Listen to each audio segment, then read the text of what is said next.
The once great kingdom of Israel lay in ruins, its people scattered and broken, lost to the winds of time.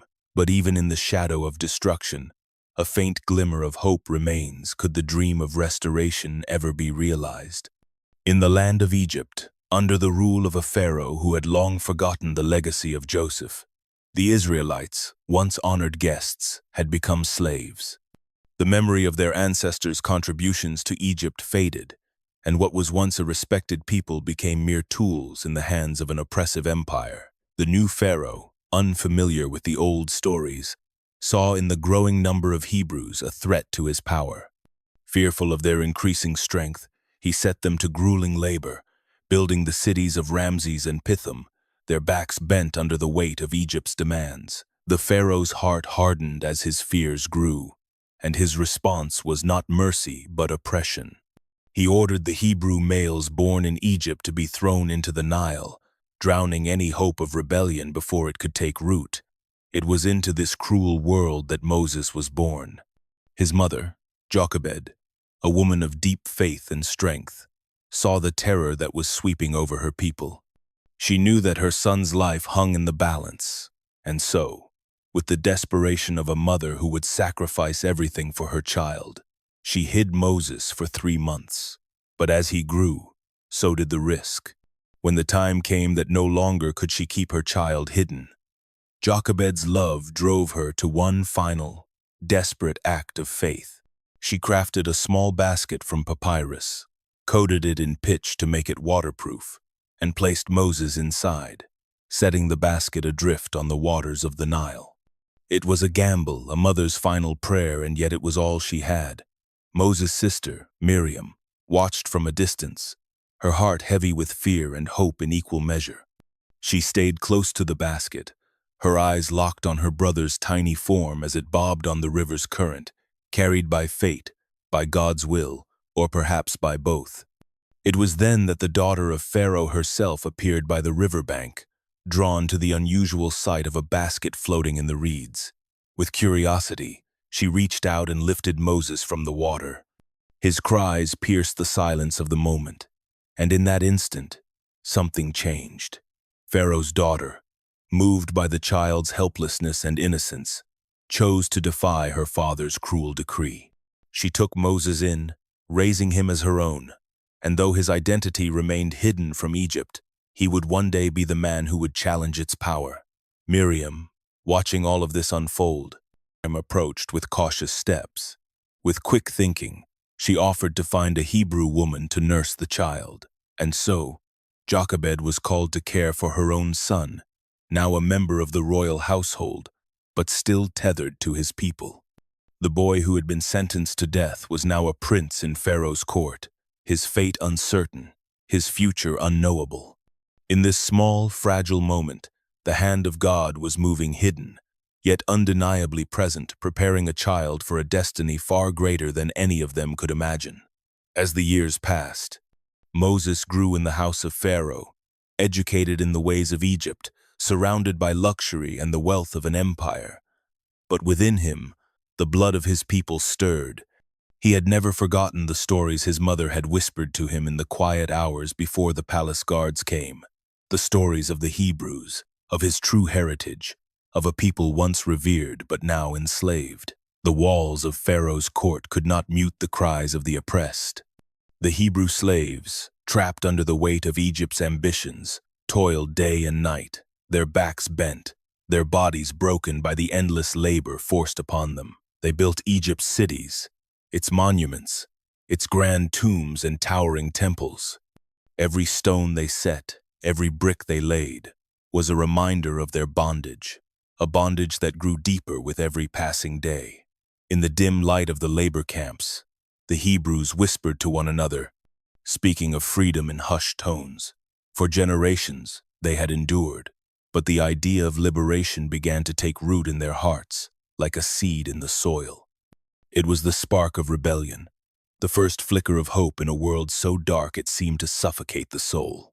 The songs of their ancestors, once sung in joy and reverence, were now lamentations of sorrow. But beneath the sorrow, a quiet resistance began to rise.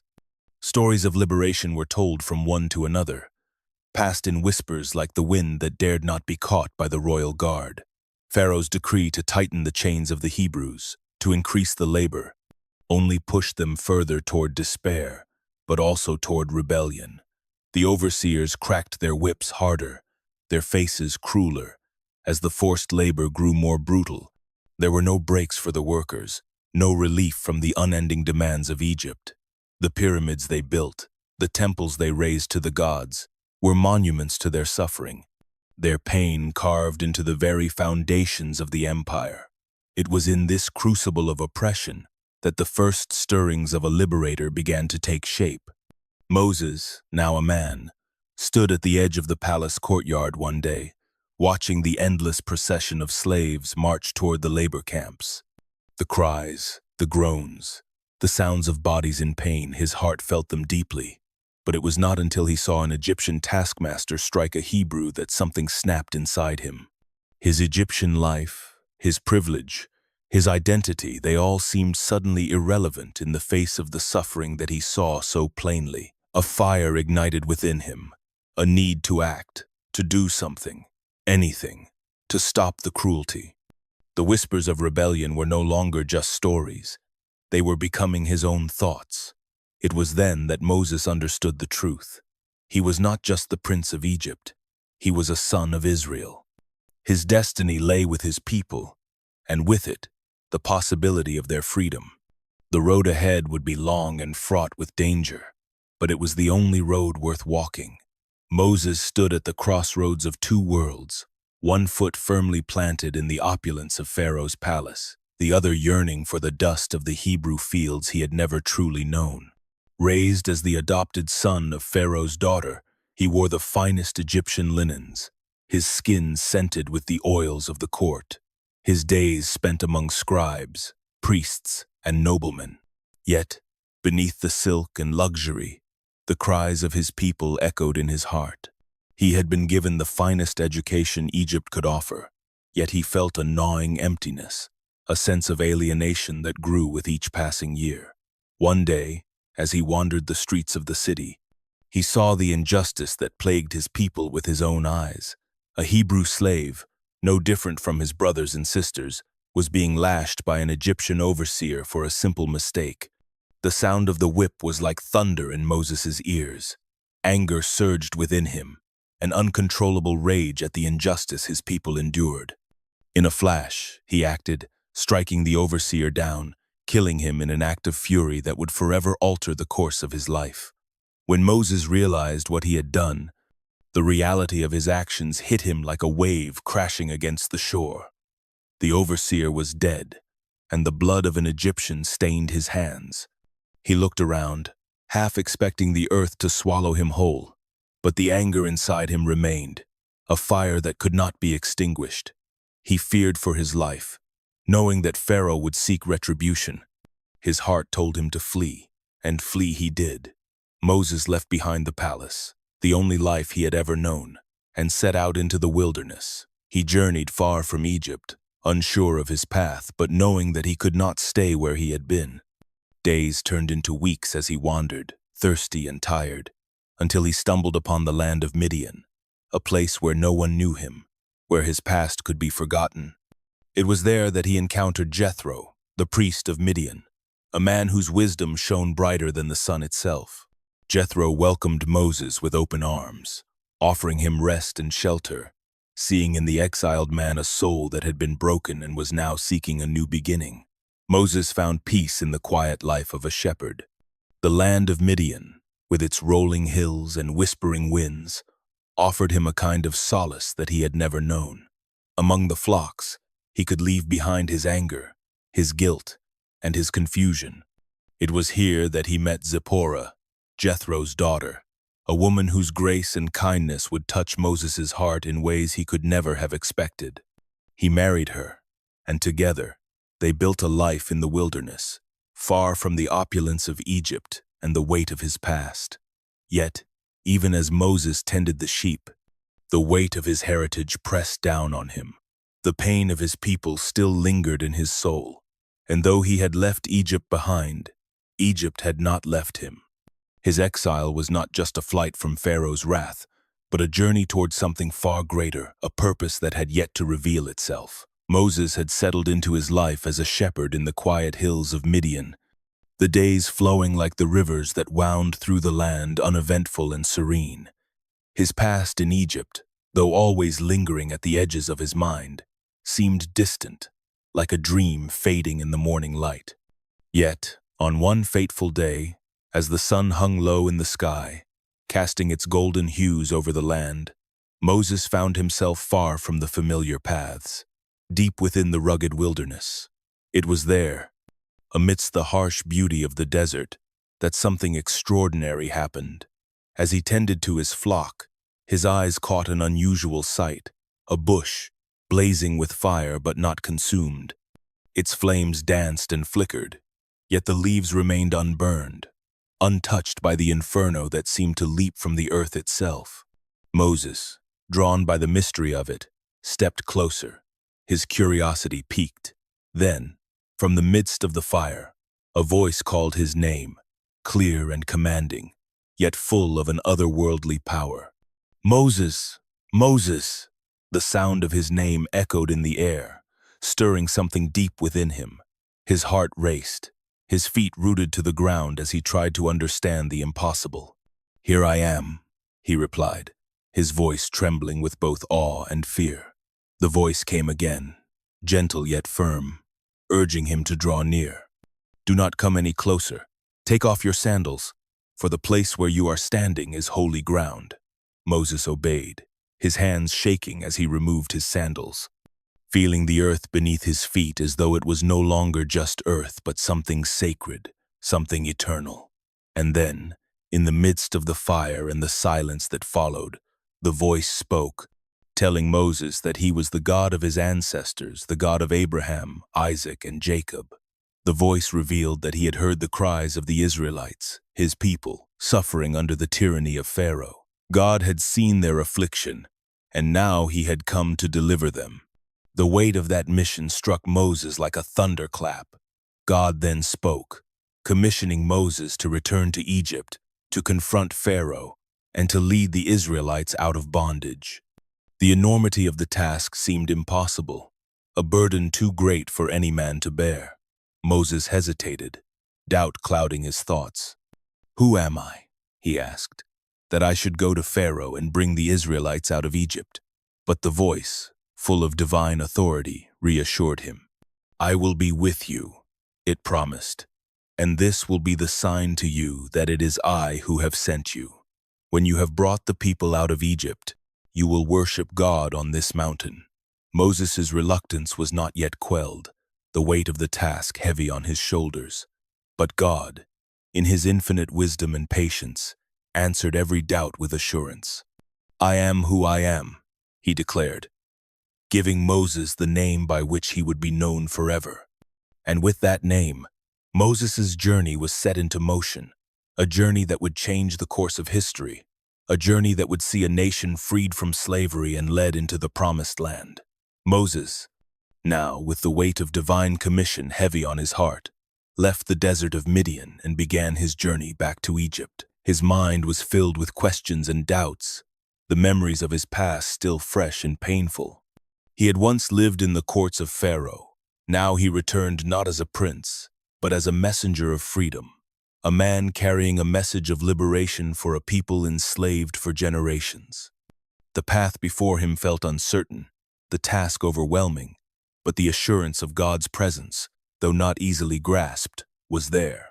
When Moses arrived in Egypt, he first sought the elders of Israel, the men who held the broken dreams and tired hopes of a people enslaved.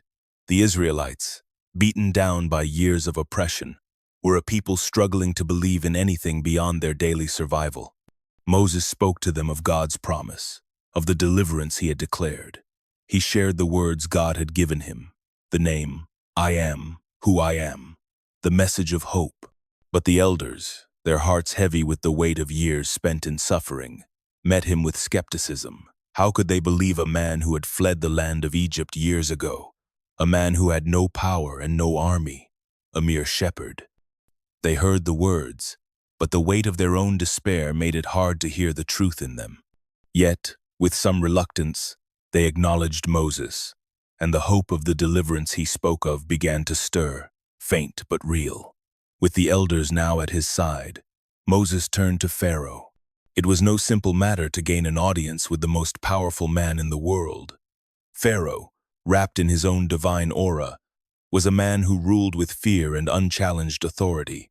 Moses, a humble shepherd, stood before him, knowing that any moment of hesitation could doom the cause before it began. But the message was clear: let my people go. Pharaoh's response was not the one Moses had hoped for. Instead of bowing to the divine request, Pharaoh's pride flared. He mocked Moses, dismissing the request as foolish, as though a mere plea from a disheveled outsider could shake the foundation of his empire. "Who is the Lord that I should obey him and let Israel go?" Pharaoh sneered. "I do not know the Lord, and I will not let Israel go." Moses left the throne room that day with a deep sense of failure. His words had fallen on deaf ears, swallowed by the pride and arrogance of a ruler who could not fathom the power that was about to break his reign. Yet even in the face of such rejection, Moses was undeterred. God had sent him, and despite the setback, he knew the journey had only just begun. The road to freedom would be long and hard, but the message had been delivered. The battle between divine will and earthly power was only beginning to take shape. Pharaoh's heart remained as stone, unmoved by Moses' pleas and the promise of deliverance. Each time Moses appeared before him, the weight of the divine message pressed heavily upon him, but Pharaoh's pride only grew more defiant. "Who is this God that I should heed his commands?" He would scoff, dismissing Moses as a mere nuisance, a servant of an unseen God who posed no threat to his throne. The words of liberation fell like rain on parched earth, without the capacity to take root. In the face of Pharaoh's refusal, Moses turned to the power of God. With a simple act, the first sign of divine authority was given. Moses threw his staff to the ground, and it transformed into a serpent before Pharaoh's eyes. But even this display of miraculous power did nothing to sway the Egyptian ruler. His magicians, with their arts and tricks, mimicked the miracle, turning their own staffs into serpents. It was a display of the ancient rivalry between Pharaoh's power and the power of the God of Israel. But Pharaoh's heart was unmoved. His pride remained steadfast, and his arrogance deepened. It was then that God sent Moses to deliver a new message, one that would test Pharaoh's resolve and show the true extent of divine power. "Let my people go." Moses demanded again, but Pharaoh responded with greater disdain. "I do not know this, Lord, and I will not let Israel go." And so, the God of Israel began a series of plagues, each a judgment upon the land of Egypt, a blow to the false gods Pharaoh so stubbornly worshipped. The river Nile, once the lifeblood of Egypt, was turned into blood, its waters unfit for drinking. Yet Pharaoh remained defiant. His magicians, too, managed to turn water into blood, but they could not reverse the curse. When the frogs swarmed Egypt, covering homes, fields, and temples, Pharaoh's heart still remained hard. Each time Moses prayed for the plagues to cease, Pharaoh would relent for a moment, only to once again harden his heart and refuse to let the Israelites go. The oppression of the Israelites grew even harsher as Pharaoh took his anger out on them. The labor became more grueling, the beatings more severe. The cruel irony was not lost on Moses. He had come to bring freedom, but each step closer to that goal seemed to push Pharaoh further into a darkened heart. Yet even as Pharaoh's stubbornness grew, the signs of God's power intensified. The plagues continued: gnats, flies, boils, hail, locusts, and darkness, each a stark reminder that the power Pharaoh worshipped was nothing compared to the power of the living God. But Pharaoh's resistance, his heart of stone, only seemed to grow stronger with each sign, each plague. It was as though the battle had moved beyond mere words and miracles, and had entered into the realm of a cosmic struggle between the forces of stubbornness and the divine will. The Nile, Egypt's lifeblood, it began to run red as though the very veins of the earth had been opened. The river, which nourished the land, the crops, and the people, turned into a thick, suffocating blood. It was no longer a source of life, but a curse that stained the waters and the hearts of the people. The Egyptians, who relied on the Nile for everything, now saw their most sacred resource turned into an undrinkable, foul-smelling pool. Fish floated lifeless on the surface, and the scent of death hung in the air, pervasive and unbearable. Pharaoh's ministers and magicians could offer no remedy. They could only mimic the plague, adding more blood to the rivers and pools, but not reversing what had been done. The great river, once a symbol of Egypt's prosperity, was now a symbol of divine judgment. Moses, standing before Pharaoh with God's command, delivered the message once again, "Let my people go." But Pharaoh's heart was like the Nile itself, hardened and unyielding. His pride, nourished by generations of power, refused to acknowledge the will of a foreign god.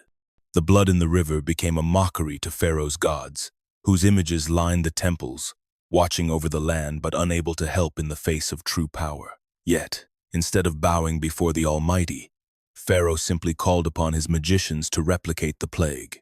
His pride, like the blood that filled the Nile, continued to course through his veins, blinding him to the truth before him.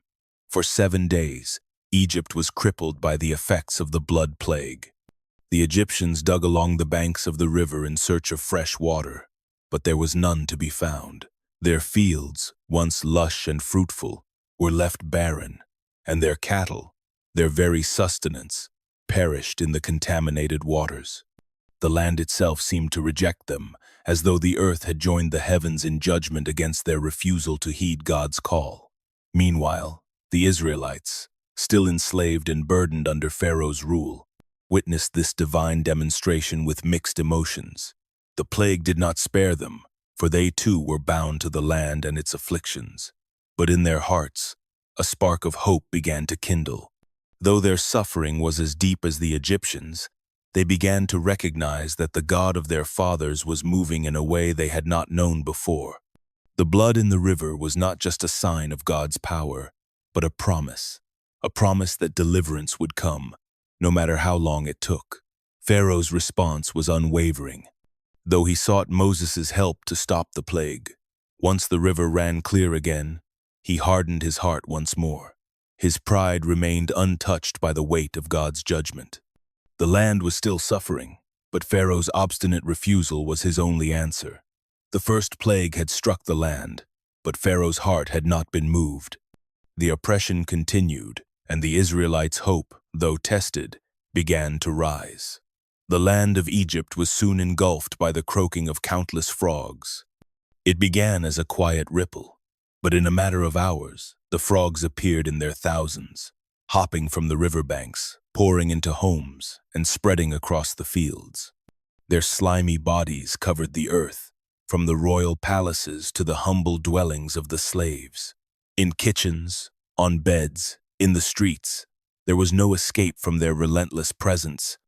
They were everywhere, in food, in water, in every corner, a relentless infestation that made life unbearable. The Egyptians' attempts to rid themselves of the creatures were futile.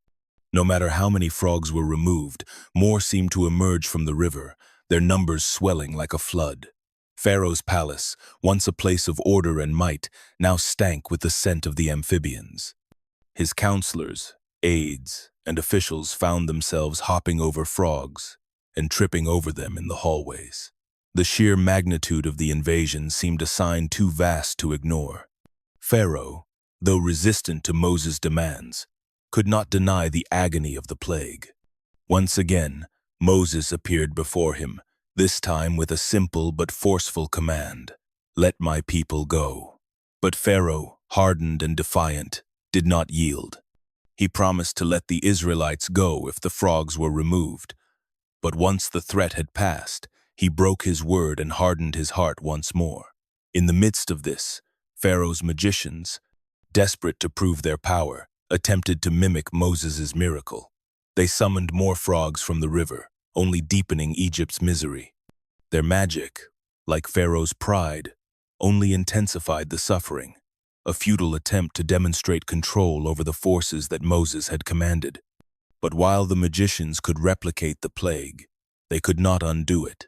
Their power was impotent against the will of the God of Israel. Pharaoh's response to their failure was cold and calculating, as if his gods and magicians could still protect him from divine retribution. The tension between Moses and Pharaoh continued to rise. Each plague was a confrontation, a fierce battle of wills. Moses, unyielding and faithful to the message he had received, saw the growing destruction as the hand of God, pushing Egypt to the edge. Pharaoh, clinging to his position, fought back, seeing the loss of control as an affront to his divine authority. But no matter how many frogs the magicians conjured, no matter how much the river returned to normal, the underlying truth remained. Pharaoh's will was faltering against a power greater than his own. The frogs eventually died, their carcasses piling up in heaps across the land, and though the plague had passed, the bitter reality remained. Pharaoh's promise was broken, and the land of Egypt was once again caught between divine judgment and the stubborn heart of a ruler who refused to relent. The tension simmered, the clash of powers only growing fiercer with each passing moment. The second plague had come and gone, but the struggle was far from over. The air in Egypt grew thick with a new terror as a storm of lice descended upon the land. It began as a whisper of irritation, a flicker of discomfort on the skin, but it quickly became an infestation that no one could escape. Every Egyptian, from the lowliest peasant to the highest officials in Pharaoh's court, was covered in the tiny, crawling creatures. The dust of the earth seemed to breed them, and soon the lice were in every hair, on every animal, in every crevice of the kingdom. No home was spared. Even the very land itself seemed to seethe with them. The itch was unbearable, the infestation relentless, and there was no refuge. The people scratched until their skin bled, unable to rid themselves of the creatures no matter how hard they tried. Pharaoh's magicians, ever determined to prove their own power, attempted to replicate the plague, but their efforts failed in the face of a force beyond their understanding. They could not conjure lice from the earth, nor could they remove them once they had appeared. This plague, unlike the frogs or the blood, had no remedy within the reach of Egypt's ancient magic. For the first time, the magicians looked upon Moses and his God with something akin to fear. They could not mimic or counter this plague. In the midst of this, they turned to Pharaoh with trembling voices, declaring, "This is the finger of God." Even they, the men who had long stood in Pharaoh's service, were now forced to recognize the source of their torment. But Pharaoh remained unmoved. His heart, as hard as the stone of the pyramids, showed no sign of cracking. His pride as a god-king, his belief in his divine right to rule, withstood the torment of the lice. Though his people screamed in agony and the kingdom itself seemed to be unraveling at the seams, Pharaoh clung to his arrogance. He would not be swayed, not by Moses, not by God, not by any plague. His kingdom, his people, his gods, he believed them all invincible. However, cracks began to appear in the armor of his confidence. His magicians had failed him. The suffering of his people was undeniable, and the weight of these afflictions pressed down on his once unshakable belief in his own divinity. Though he would not bend, the weight of the plagues, one after another, seemed to chip away at his certainty. Pharaoh's gods, his magicians, and his divine authority were faltering, and the cracks in his rule were becoming visible even to him. But the stubbornness of his heart prevailed. He hardened it further, refusing to acknowledge the power at work beyond him. Pharaoh's resistance became a defiance of a force far greater than his own, and his kingdom groaned under the pressure of it.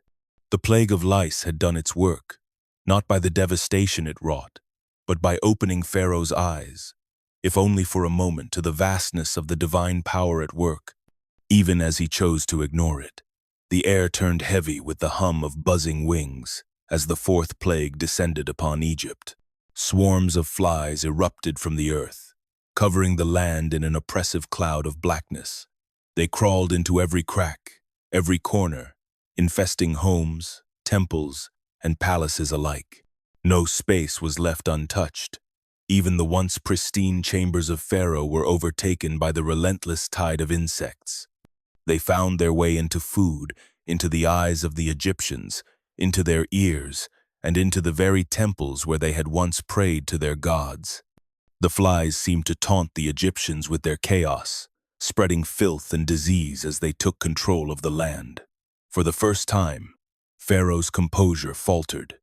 The sight of his once mighty kingdom swarming with flies, the air thick with their presence, was too much to bear. His frustration reached a boiling point, and he called for Moses and Aaron, pleading for relief from the plague.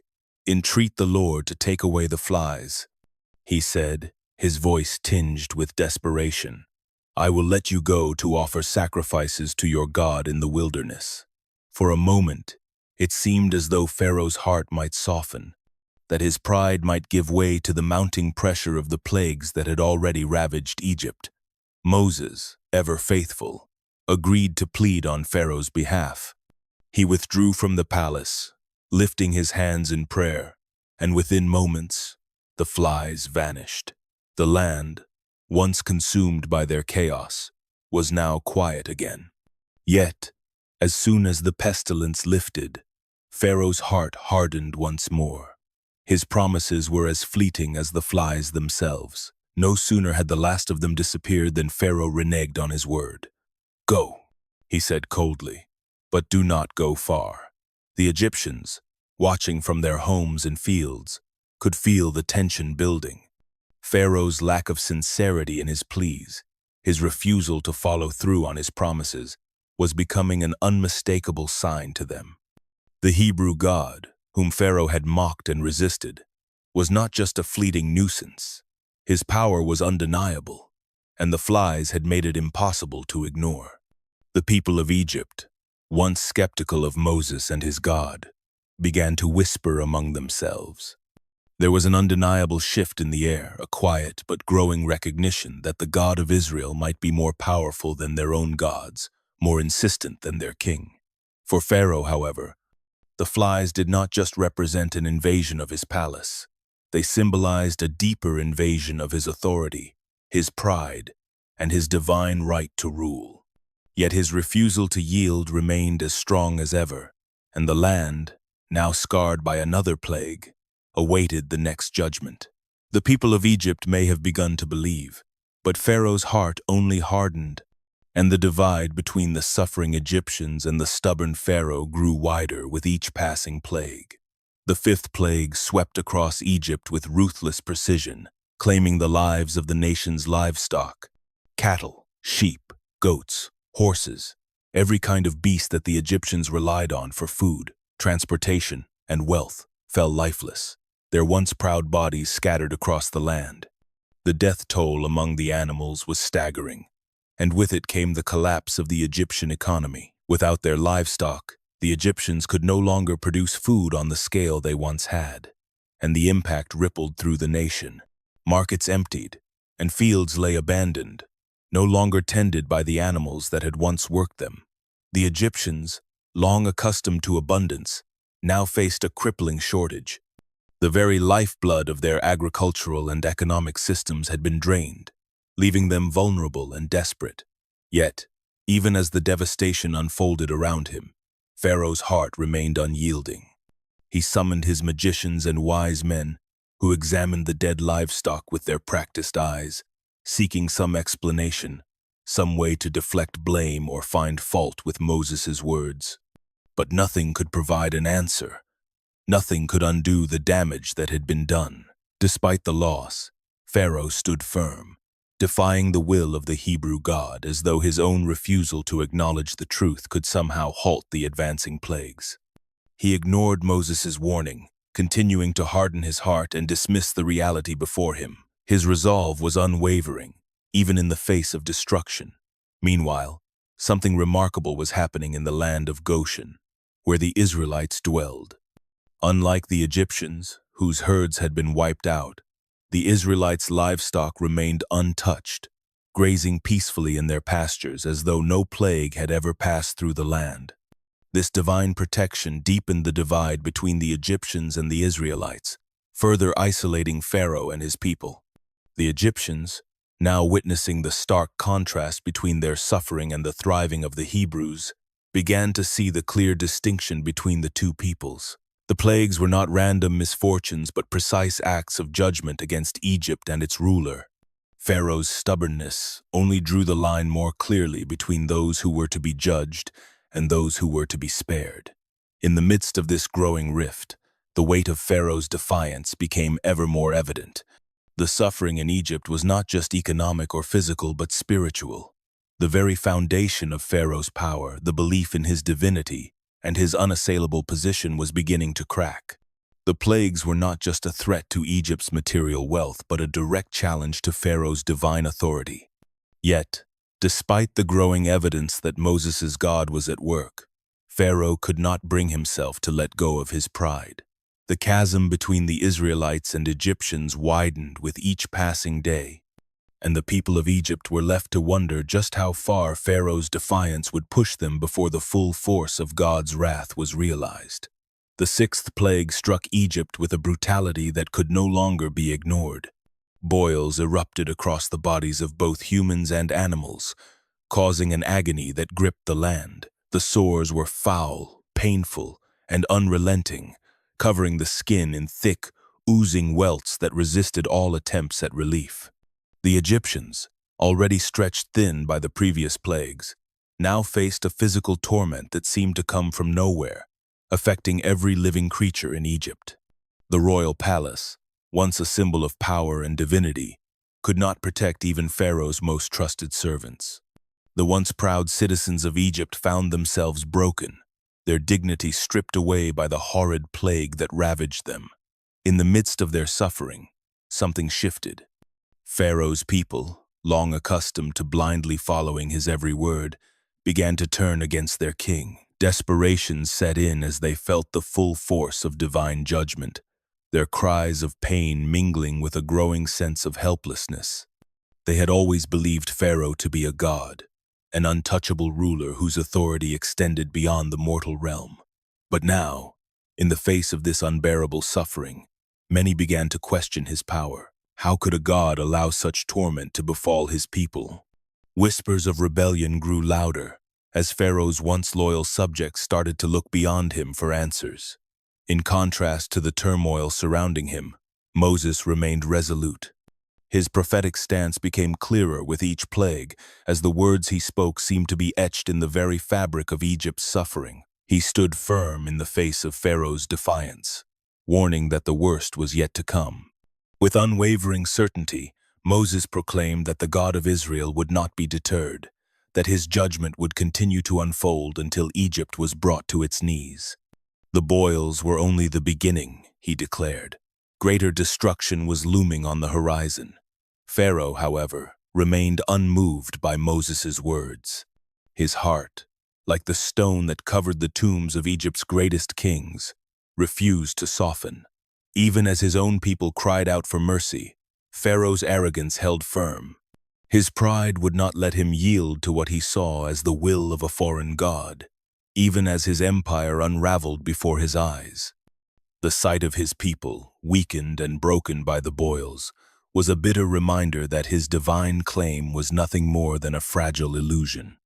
And yet, Pharaoh continued to harden his heart, unable to acknowledge the truth that was staring him in the face.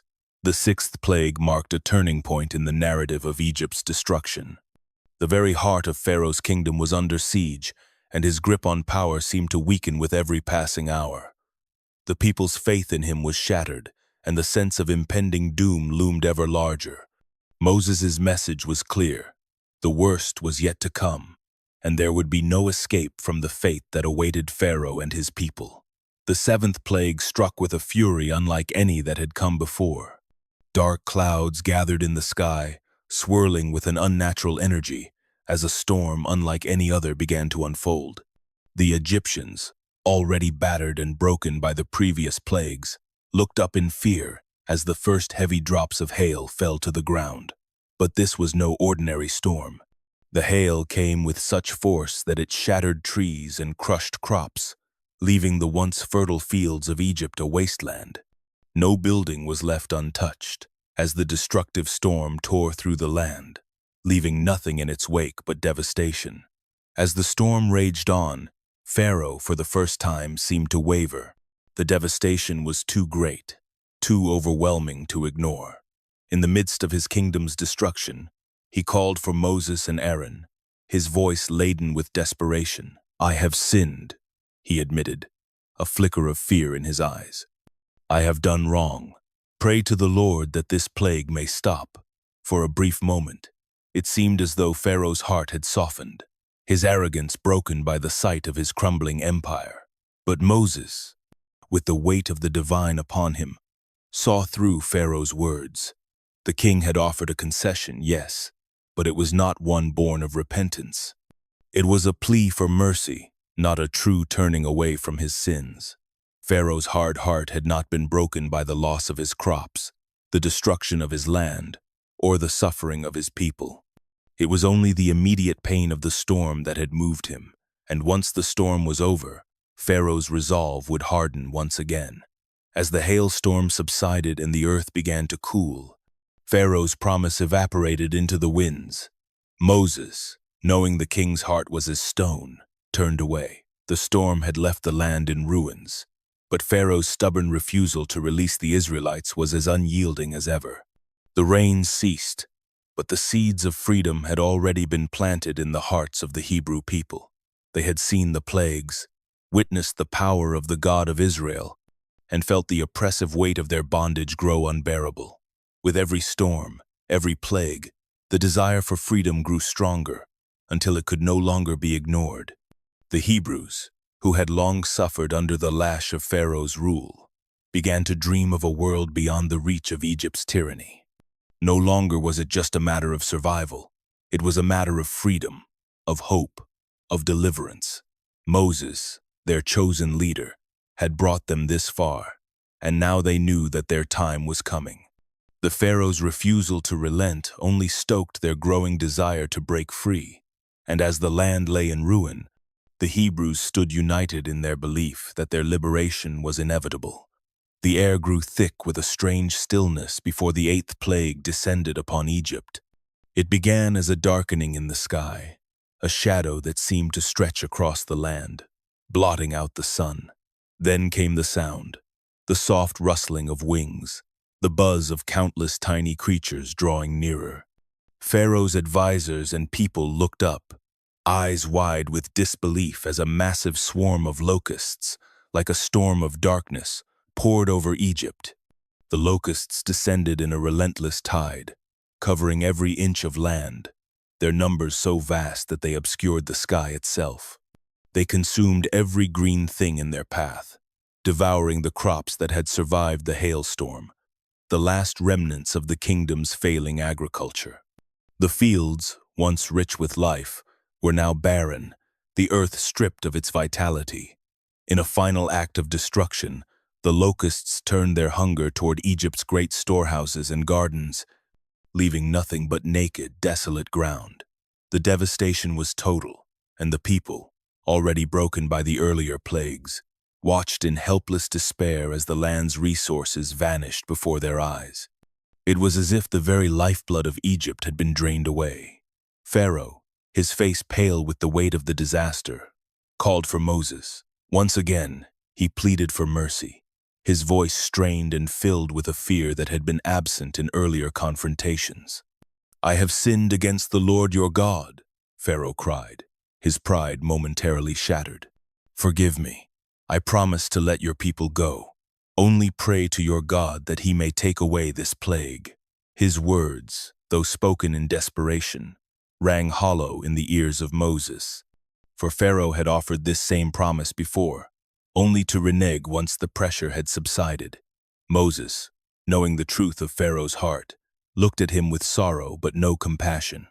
The king's pleas were empty. His repentance was shallow, motivated only by the immediate agony of the locusts. Moses agreed to pray for the plague's cessation, but he knew that Pharaoh's heart had not truly changed. Pharaoh was a king, still clinging to the illusion of control, still unwilling to yield to the will of the God of Israel. When Moses interceded, The locusts disappeared as quickly as they had arrived, the sky clearing once again. But the damage was irreversible. The locusts had driven the final wedge between Pharaoh and his people. His reign was crumbling, his authority now completely undermined. The Egyptian people, once proud and powerful, were left broken and desperate. As they faced yet another blow to their kingdom, they turned against Pharaoh, no longer willing to follow a leader who had failed them so utterly. The plagues had not only ravaged the land, but had also stripped away the king's power, leaving Egypt at its weakest point, on the brink of complete collapse. For 3 days, an oppressive and unnatural darkness blanketed Egypt, a thick shroud that neither light nor fire could pierce. It was a darkness so deep, so suffocating, that even the people's eyes, accustomed to the light of day, could not adjust. It was as if the very sun had been swallowed by the earth, leaving the land in total and complete obscurity. The Egyptians, once so confident in their strength and their gods, stumbled in the blackened streets, unable to find their way or their bearings. No light shone in the homes or temples, no flicker of hope to pierce the hopeless gloom. Pharaoh, in his palace, was surrounded by shadows. His usual arrogance had faltered as the plague settled in. He summoned his advisors, his servants, his priests. None could explain the darkness. None could offer a solution. The weight of the affliction pressed upon his heart, for this was a terror unlike any he had known. In this darkness, the truth was unavoidable. The gods of Egypt, the great and mighty deities who had once stood as pillars of security, could not shield him from the wrath of the God of Israel. And yet, even as Pharaoh realized the futility of his defiance, he still would not let go of his pride.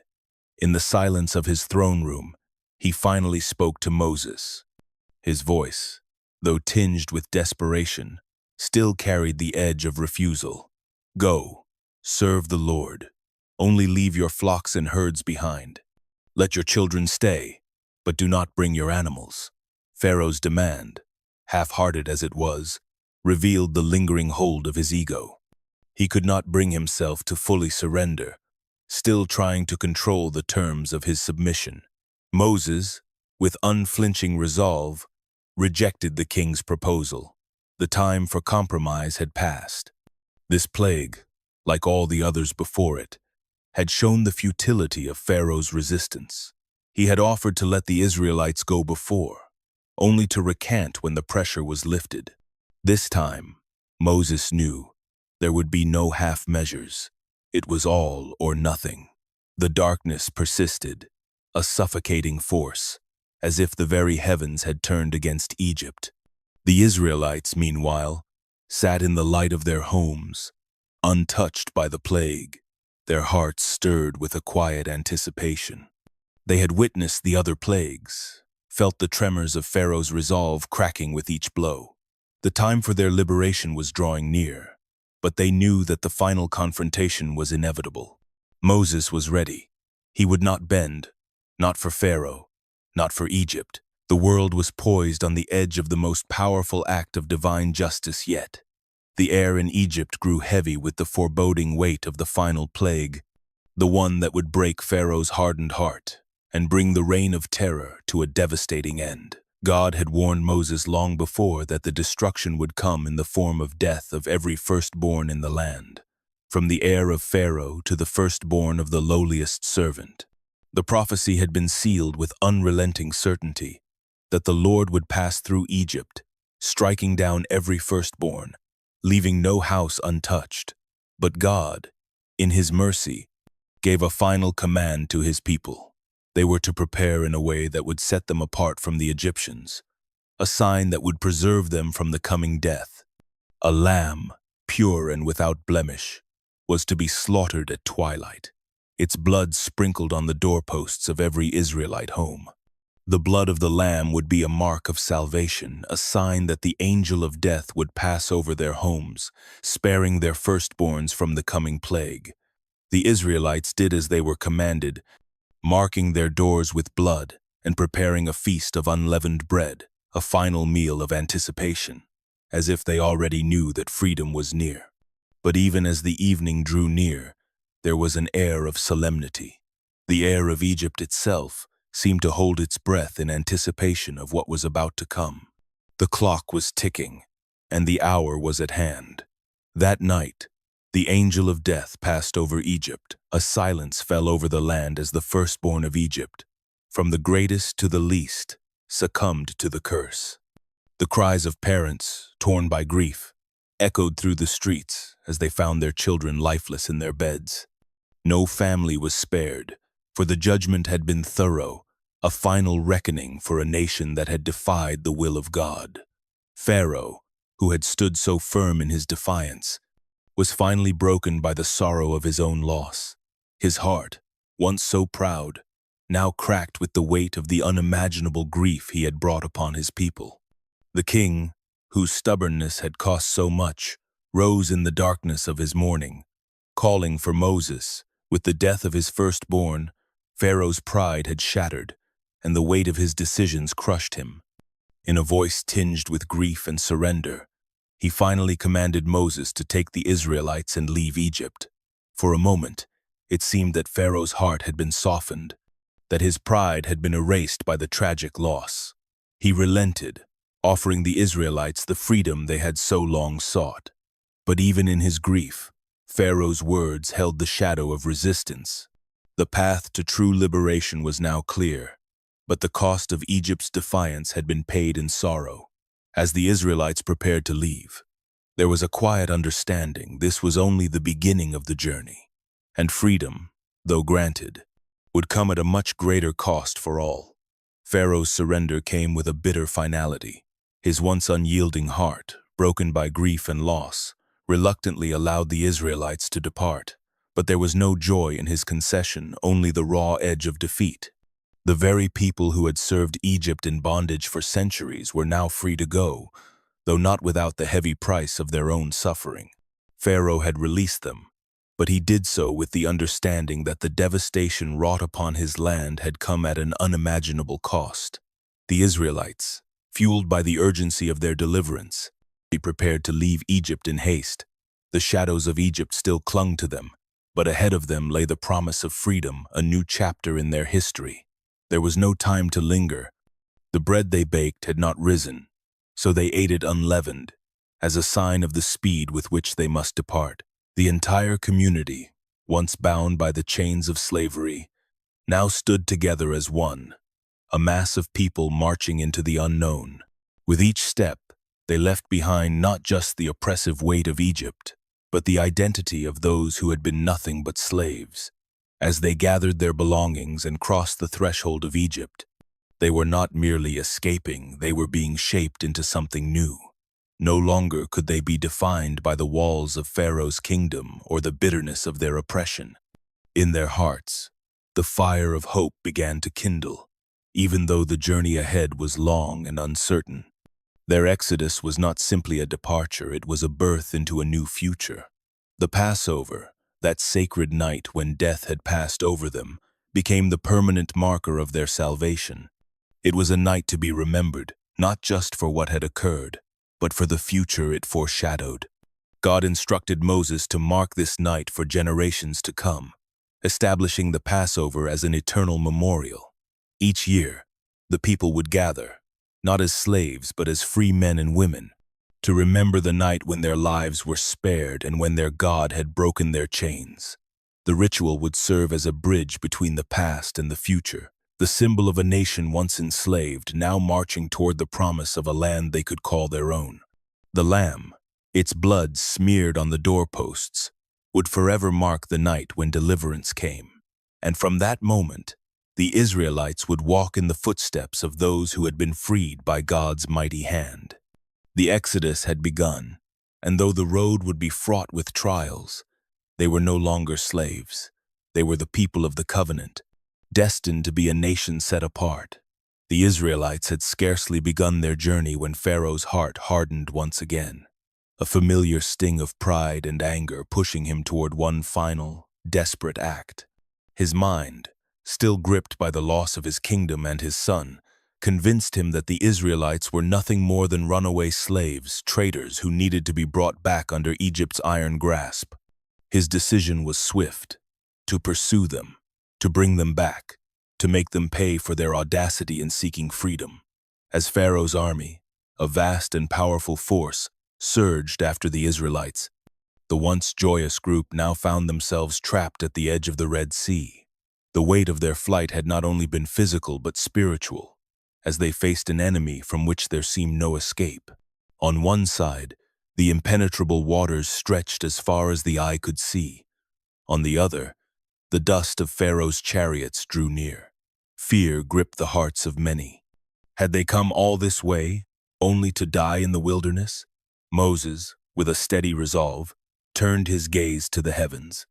It was then that the voice of God spoke clearly, commanding him to stretch out his staff over the sea. In that moment, something extraordinary happened. A wind, fierce and powerful, swept through the air, parting the waters before them. The sea, once a barrier of doom, transformed into a path of salvation. The Israelites stood in awe as a dry path opened up, with towering walls of water on either side, as though the very elements themselves had bowed to the will of their Creator. Without hesitation, they began to move forward, step by step, through the path carved by divine intervention. The journey across the sea was one of fear and wonder, each person feeling the weight of the moment. Behind them, the thundering chariots of Pharaoh's army drew closer, their pursuit relentless and furious. But the Israelites pressed on, driven by faith and the miraculous power that had made their escape possible. As Pharaoh's army entered the sea after them, the very waters that had allowed the Israelites' escape turned against the pursuers. God spoke once more to Moses, instructing him to stretch his hand over the sea once again. As he did, the waters surged back, drowning the Egyptian forces that had followed the Israelites into the heart of the sea. The chariots, the horses, the soldiers, all of them were swept away in a cataclysmic return of the waters. The Israelites had been delivered. What had seemed like certain destruction had become their ultimate victory. As the last wave crashed over the remnants of Pharaoh's army, the people of Israel stood on the far shore, silent but overwhelmed by the miracle they had just witnessed. They were free. Their oppressors were no more. What had once been a place of terror had become a symbol of God's mighty deliverance. The Red Sea was no longer just a body of water, it was the barrier that had separated them from their past. And in its depths, Pharaoh's reign had been swallowed whole. The Israelites had crossed the Red Sea and were now standing on the edge of a new beginning. The weight of their freedom was palpable, but the road ahead was long and treacherous. Led by Moses, they ventured into the wilderness, a vast and barren expanse that seemed to stretch endlessly. It was a land unwelcoming, where survival depended on the mercy of God, and the comforts of Egypt, though bitter, now felt like a distant memory. The journey that had begun with hope quickly gave way to murmurs of uncertainty. It didn't take long for the first signs of discontent to emerge. The hardships of the wilderness were unforgiving. The food they had taken with them began to dwindle, and the thirst from the relentless sun became unbearable. The people, who had once cried out for freedom, now found themselves longing for the familiar sights and sounds of Egypt. Their hearts filled with nostalgia for the flesh pots, the bread, and the comfort they had known, even in bondage. Moses, weary but resolute, heard the complaints of the people, and his heart sank. They had been freed from slavery, but now they were faced with the harshness of the desert, and their faith wavered. The Israelites' grumbling filled the air, voices rising in collective frustration. Why had they been brought out here to die? What good was freedom if it led only to suffering? In response to their desperation, God provided. He spoke to Moses, instructing him to tell the people that he would provide bread from heaven. The next morning, as the Israelites looked out upon the barren wilderness, they saw something extraordinary, flakes of bread, like dew, scattered on the ground. They called it manna, and it was a gift directly from the hand of God. For the first time in their journey, their hunger was sated by divine provision, but the lesson had only just begun. When thirst soon became their torment, Moses struck a rock at God's command, and from it, water gushed forth. quenching the parched throats of the people. Yet, even as their basic needs were met by God's hand, their hearts remained unsettled, their faith still fragile. How long would this divine provision last? Could they really trust that God would continue to provide in this wilderness? The Israelites were beginning to understand the nature of their journey, and the tests of faith had only just begun. Every day was a new struggle, and every provision was a reminder of God's faithfulness, but also a challenge to their own doubts. As the wilderness stretched before them, they were learning that their path to the promised land was not just a physical journey, but a spiritual one, a journey that required trust, patience, and, above all, faith. The wilderness, harsh and unyielding, was shaping them into a people who would need more than just bread and water to sustain them. They needed the presence of God, the guiding hand of the one who had called them out of Egypt and into the unknown. The Israelites stood on the far shore of the Red Sea, their eyes still wide with the wonder of what had just transpired. The waters, once towering like walls on either side, had closed over Pharaoh's army, drowning the might of Egypt. The cries of the Egyptians had been swallowed by the sea, and in the stillness that followed, there was a profound sense of both relief and awe. The overwhelming weight of their escape settled in, and what had been unimaginable days earlier was now a reality. They were free. In that moment of divine victory, the people were moved to sing. A song of triumph and thanksgiving arose from the depths of their hearts, echoing across the barren wilderness. It was a song of deliverance, not just from the enemy, but from years of slavery, from suffering, from the oppression that had held them captive for so long. The words flowed from their lips like a river of joy, and it was more than a mere melody. It was the voice of a redeemed people proclaiming the greatness of the God who had saved them. Miriam, the prophetess, took her tambourine in hand, and with the women of Israel, she led the chorus. The song began with the declaration that God had triumphed gloriously, casting the horse and rider into the sea. The words, simple yet profound, celebrated the mighty hand of God that had crushed their oppressors and revealed his power. The men joined in, their voices lifting in unison as they proclaimed the strength and majesty of their Redeemer. It was a song that held both victory and reverence, a moment to honor the one who had made the impossible possible. As the sound of their voices filled the air, the Israelites recognized that this was more than just a celebration of their escape. It was a communal affirmation of the salvation they had experienced together. Each person, from the youngest child to the oldest elder, had witnessed the miraculous intervention of God. It was a shared experience of liberation, a story woven into the fabric of their community.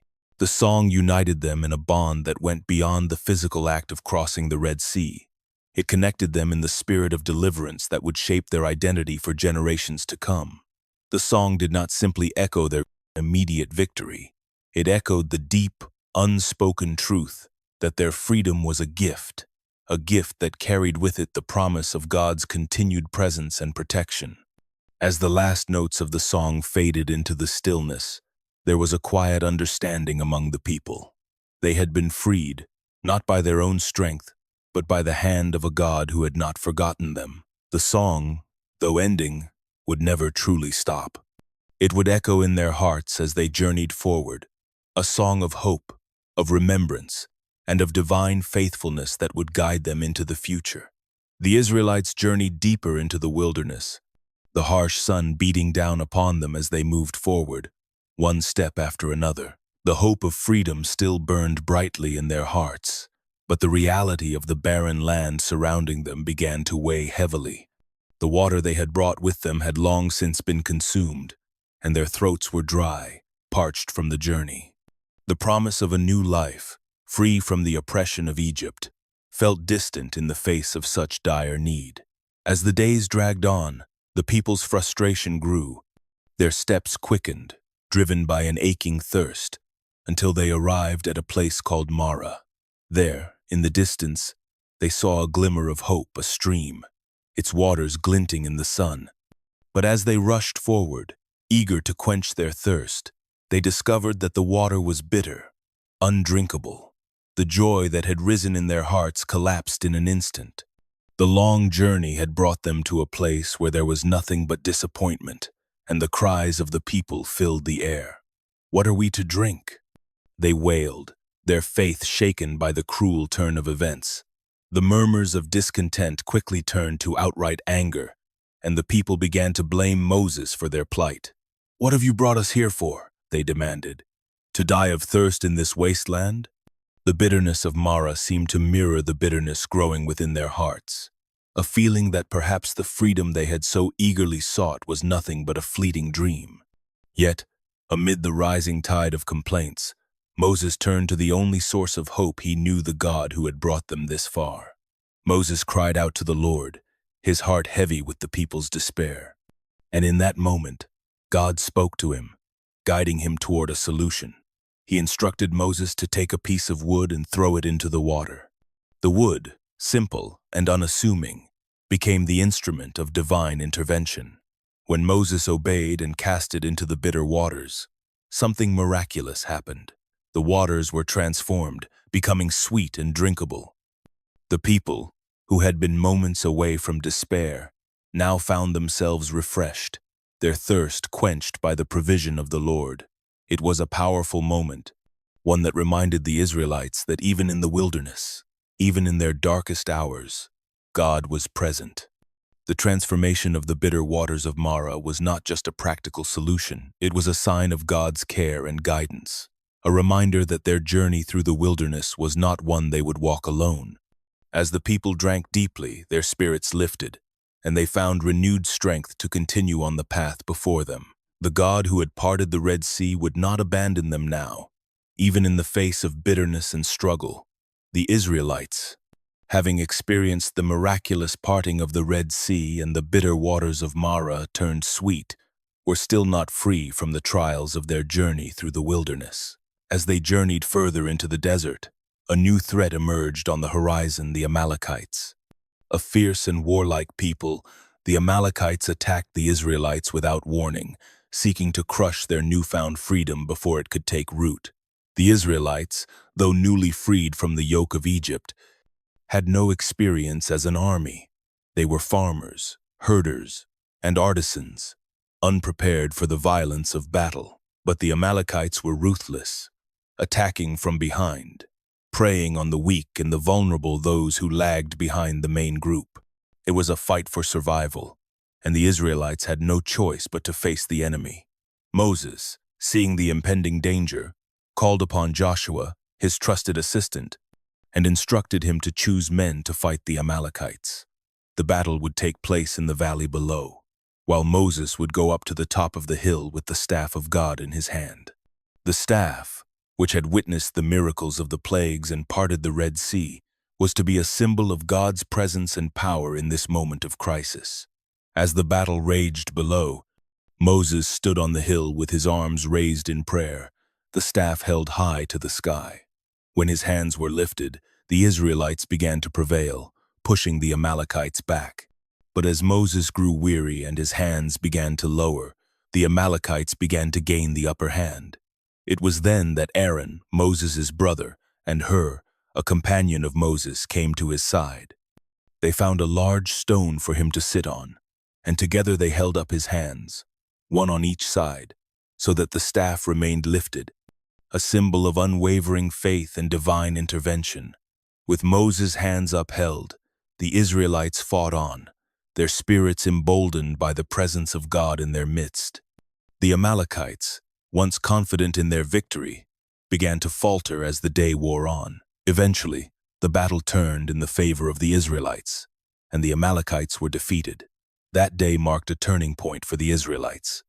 In the wake of their victory, Moses built an altar and called it, "The Lord is my banner," a testament to God's faithfulness and power. It was the first recognition of God's covenant and promise of protection, a reminder that the Israelites would not face their battles alone. God had fought for them, and in Him, they found not only victory, but the assurance that they would be protected throughout their journey. The battle against the Amalekites was not just a physical conflict, but a spiritual one. It was a moment when the Israelites learned the power of prayer, the strength found in unity, and the unwavering presence of God. It was a lesson they would carry with them, a reminder that their struggles were never in vain, as long as they trusted in the God who had delivered them from Egypt. Moses, exhausted from the constant demands of leading the Israelites through the wilderness, found a brief moment of respite when his father-in-law, Jethro, arrived in the camp. Jethro, the priest of Midian and Moses' father-in-law, had heard of the miraculous escape of the Israelites from Egypt and decided to make the journey to reunite with Moses. He brought with him Moses' wife, Zipporah, and their children, having learned of their struggles in the desert. The reunion was a joyous one, as Jethro and Moses embraced, thankful for the safe return of family. But the joy of reunion soon turned to concern as Jethro observed the overwhelming burden Moses carried alone. As Moses sat, day after day, hearing the complaints and disputes of the Israelites, Jethro saw the toll this took on his son-in-law. Moses was the sole decision-maker for the people, standing as the mediator between God and Israel, handling everything from personal grievances to matters of law and justice. He spent long hours from morning until evening addressing the needs of the people, tirelessly settling disputes and offering counsel. The weight of such responsibility was evident, and Jethro, wise from his years of experience as a leader in Midian, recognized the unsustainable nature of this arrangement. Seeing the exhaustion in Moses' eyes, Jethro gently spoke with him, offering a solution to lighten the load. He asked, "Why do you sit alone? And why do all the people stand around you from morning till evening?" Moses replied, explaining that the people came to him because he was the one who spoke to God on their behalf and needed to guide them in all matters. But Jethro's concern grew, for he saw that Moses was not only wearing himself out but also neglecting the people's needs, as they had no one else to turn to. Jethro, with the wisdom of an experienced leader, advised Moses to appoint capable men to help him govern the people. These men, he suggested, should be trustworthy, wise, and full of the fear of God.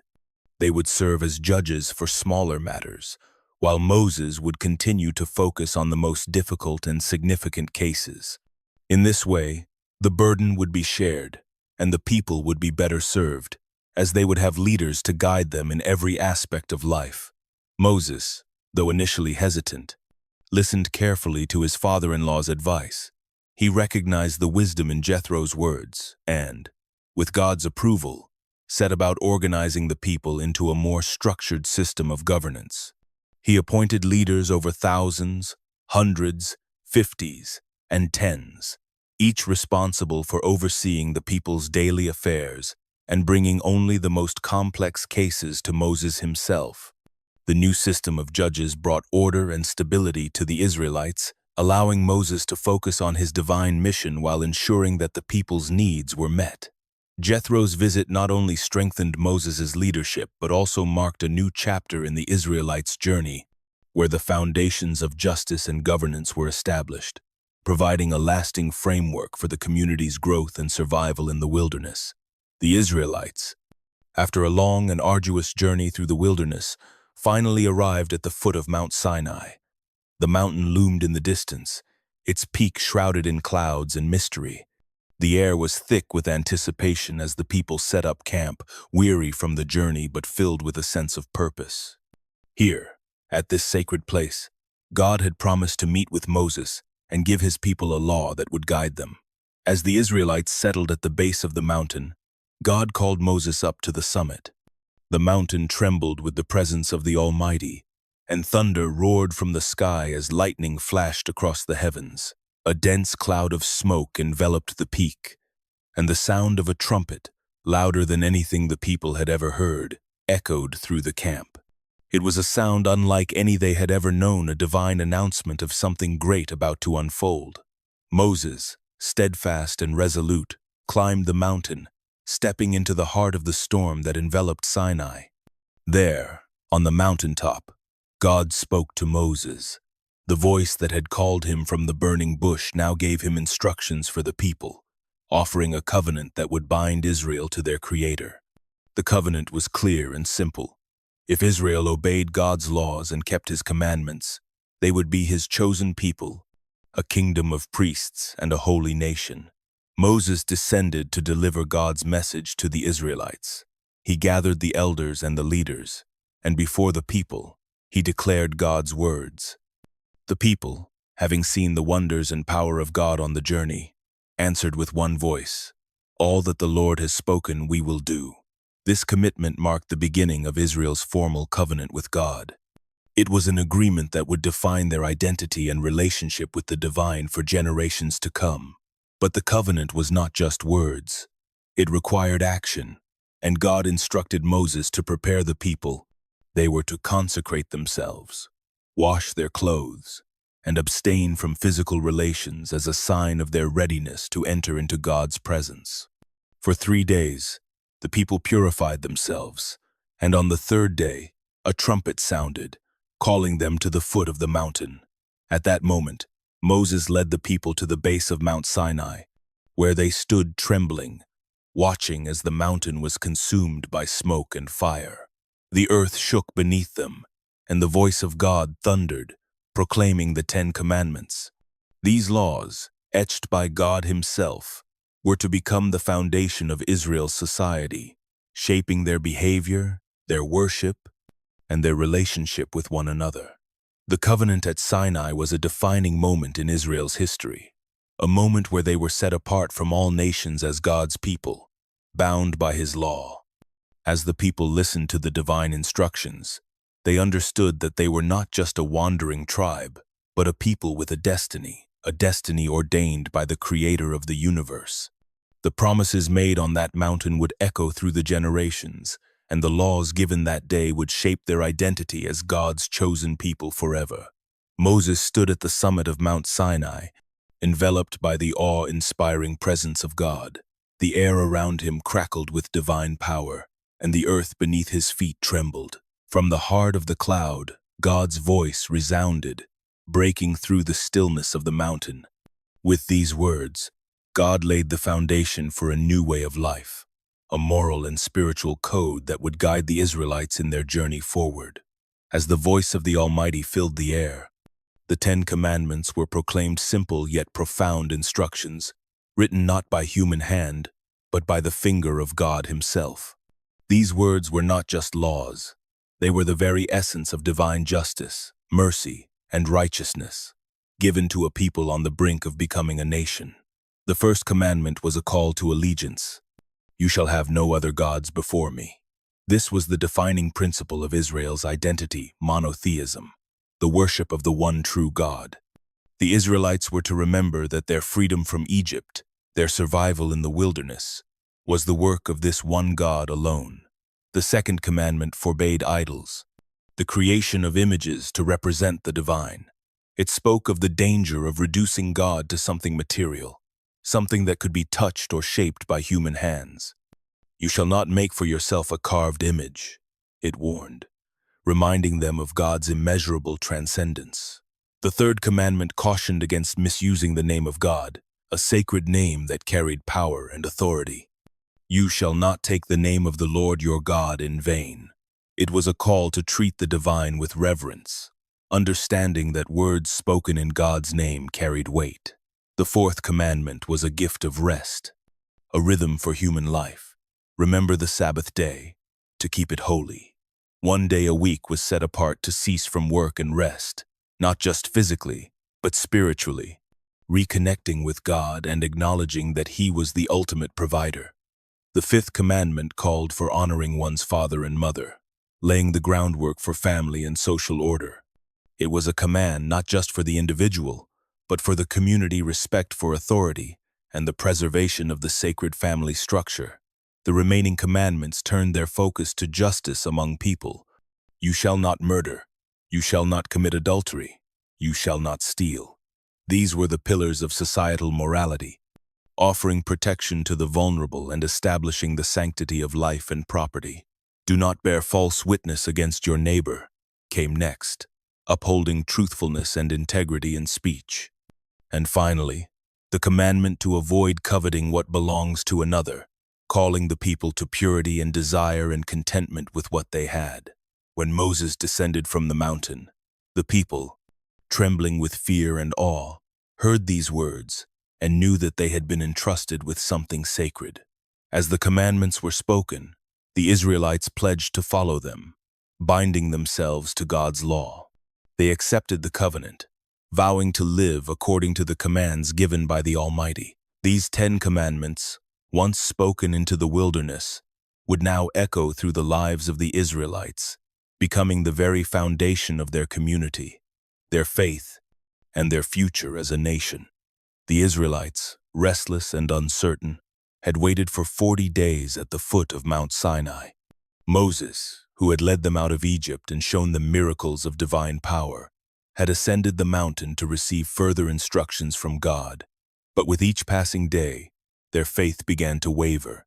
Their hopes, once so firmly anchored in Moses' leadership, were now fraying in his absence. The mountain above, shrouded in clouds and thunder, seemed distant, unreachable. The fire that burned atop the peak no longer filled their hearts with awe, but stoked an underlying fear and impatience. They needed something tangible, something they could see and touch.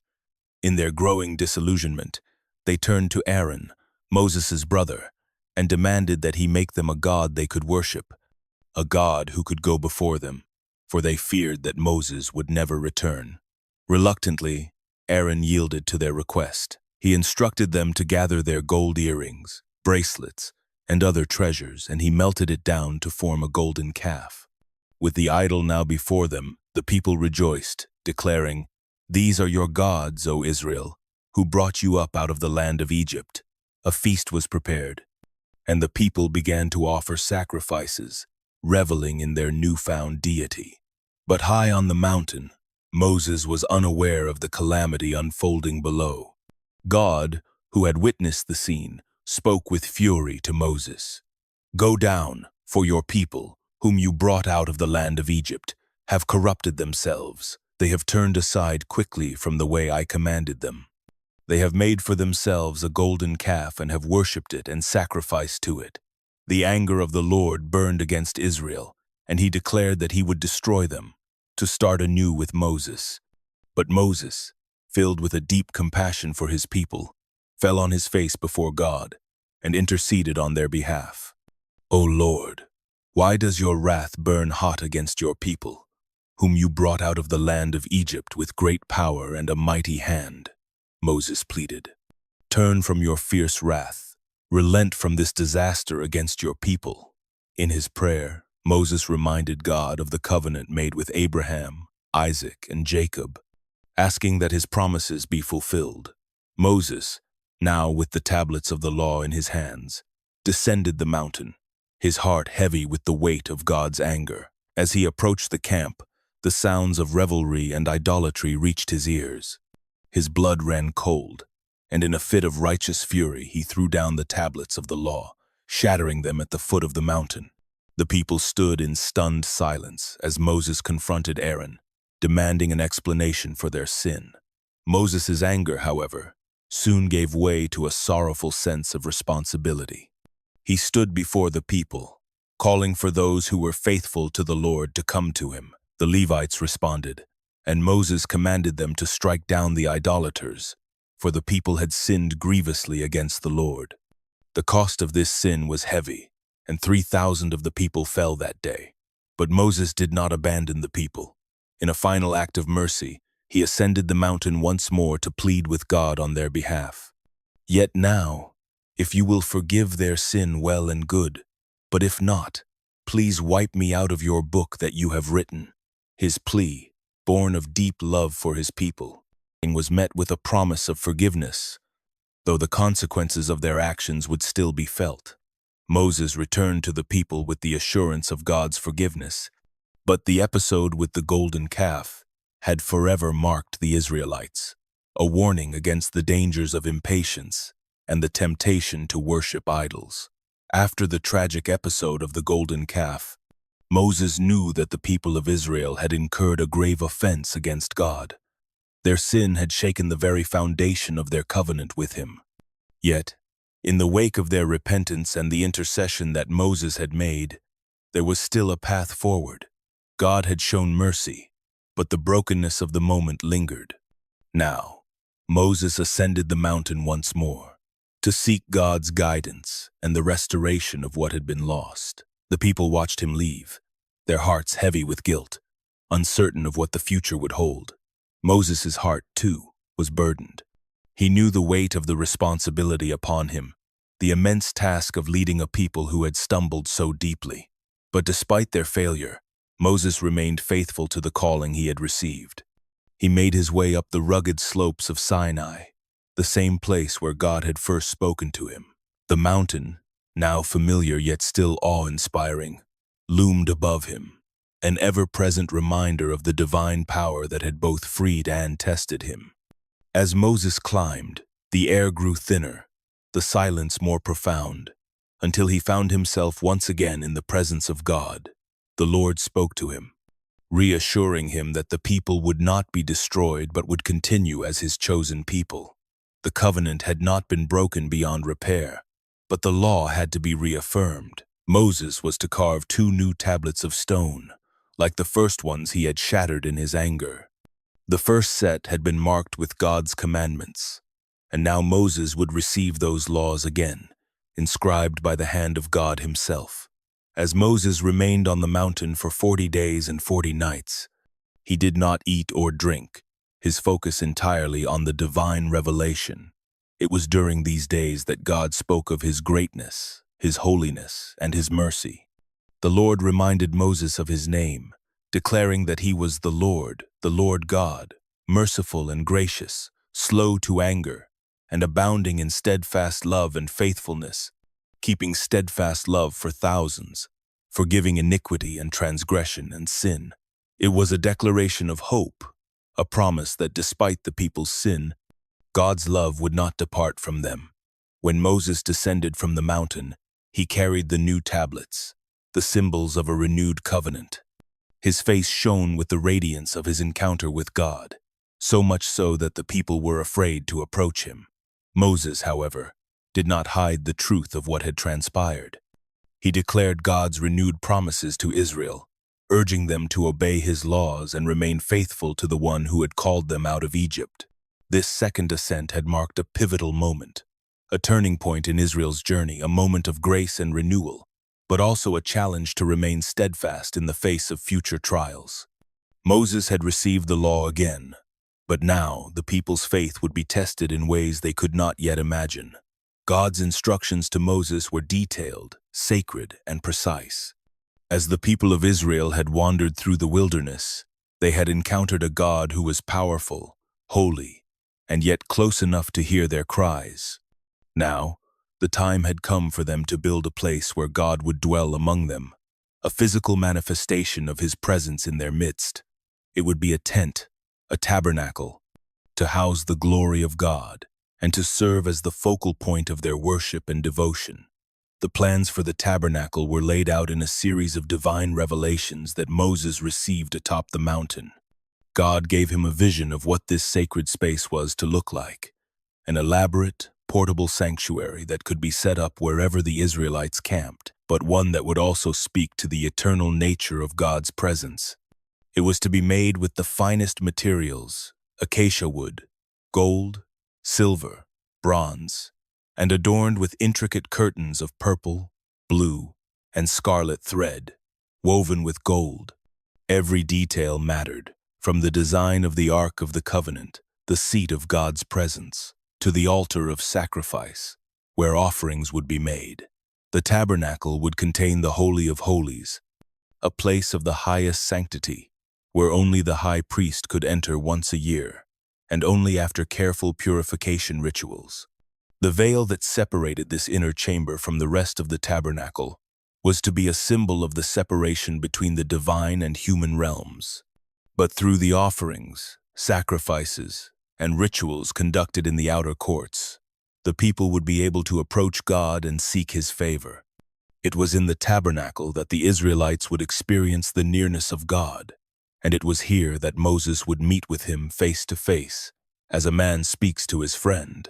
The significance of the tabernacle lay not only in its physical beauty or its materials, but in what it represented. It was a symbol of God's commitment to dwell with his people, despite their failings and their wanderings. It was a place where heaven and earth met, where the Creator of all would come down and walk among his creation. In a desert full of uncertainties, the tabernacle stood as a firm promise that God had not abandoned them. He was with them, guiding them, sheltering them. As Moses instructed the people in the work of construction, a sense of reverence filled the camp. Skilled craftsmen were called forth, each given the ability to create the sacred furnishings and items of the tabernacle. The people brought their offerings, gold, silver, fine linen, to contribute to the work of building the sacred tent. It became a collective endeavor, with every Israelite involved in the creation of the place where God would meet with them. In their efforts, they not only created a dwelling place for God, but participated in the unfolding story of divine covenant. And as the tabernacle took shape, it marked a new chapter in their journey, a tangible reminder that God had chosen to make his home among them, even in the wilderness. The time had come to establish a holy order, one that would mediate between God and his people. Moses stood before the congregation, his heart heavy with the weight of the task ahead. God had instructed him to consecrate Aaron, his brother, and his sons to serve as priests, a sacred role that would carry with it both honor and responsibility. They would be set apart, chosen to minister before the Lord, to offer sacrifices, and to intercede on behalf of the people. Aaron, though once a simple man, was now to be clothed in garments that spoke of divine holiness. These garments, designed by God himself, were rich with meaning: golden breastplates, intricate robes, and a turban, all crafted with great care and purpose. Each element of the attire was a symbol: the breastplate with its 12 stones, each representing one of the tribes of Israel; the ephod, a garment of fine linen, a reflection of the high calling of the priesthood; and the turban, crowned with a golden plate inscribed with the words, "Holy to the Lord." These were not mere clothes. They were the vestments of a man who would stand before God to offer sacrifices for the sins of the people, to burn incense, and to bless Israel. The ceremony of consecration was elaborate, requiring rituals that signified purification and holiness. Aaron and his sons were washed with water to cleanse them, and they were anointed with oil as a sign of God's presence and blessing upon them. Then Moses took a ram and, as commanded by God, slaughtered it, using its blood to consecrate both the altar and the priests. With each sacrifice, the people witnessed the seriousness of the task ahead, understanding that the priesthood was not a privilege but a weighty duty, one that involved both atonement for sin and the offering of thanksgiving. Moses performed these rituals with the precision that God had commanded. As the blood was sprinkled on the altar and on Aaron's garments, the sanctification of the priesthood became clear to all who watched. With the anointing oil, the final act was completed. Aaron and his sons were set apart for their holy work. The people saw the transformation: these men, once ordinary, now bearing the weight of Israel's worship and its connection to the divine. From this day forward, Aaron's descendants would carry the mantle of priesthood, a chosen lineage responsible for offering sacrifices, maintaining the tabernacle, and guiding the people in worship. Their work would be vital in the life of Israel, keeping the covenant alive, reminding the people of God's holiness and mercy. The priesthood was established not just as a function of leadership, but as the very means through which Israel could remain in right relationship with their God. As the smoke of the offerings rose up to heaven, it carried with it the prayers of the people, the pleas for forgiveness, and the hopes for a future where God would continue to dwell among his people. The moment had arrived. The work of building the tabernacle was complete, and the Israelites, having followed every divine instruction, stood in anticipation.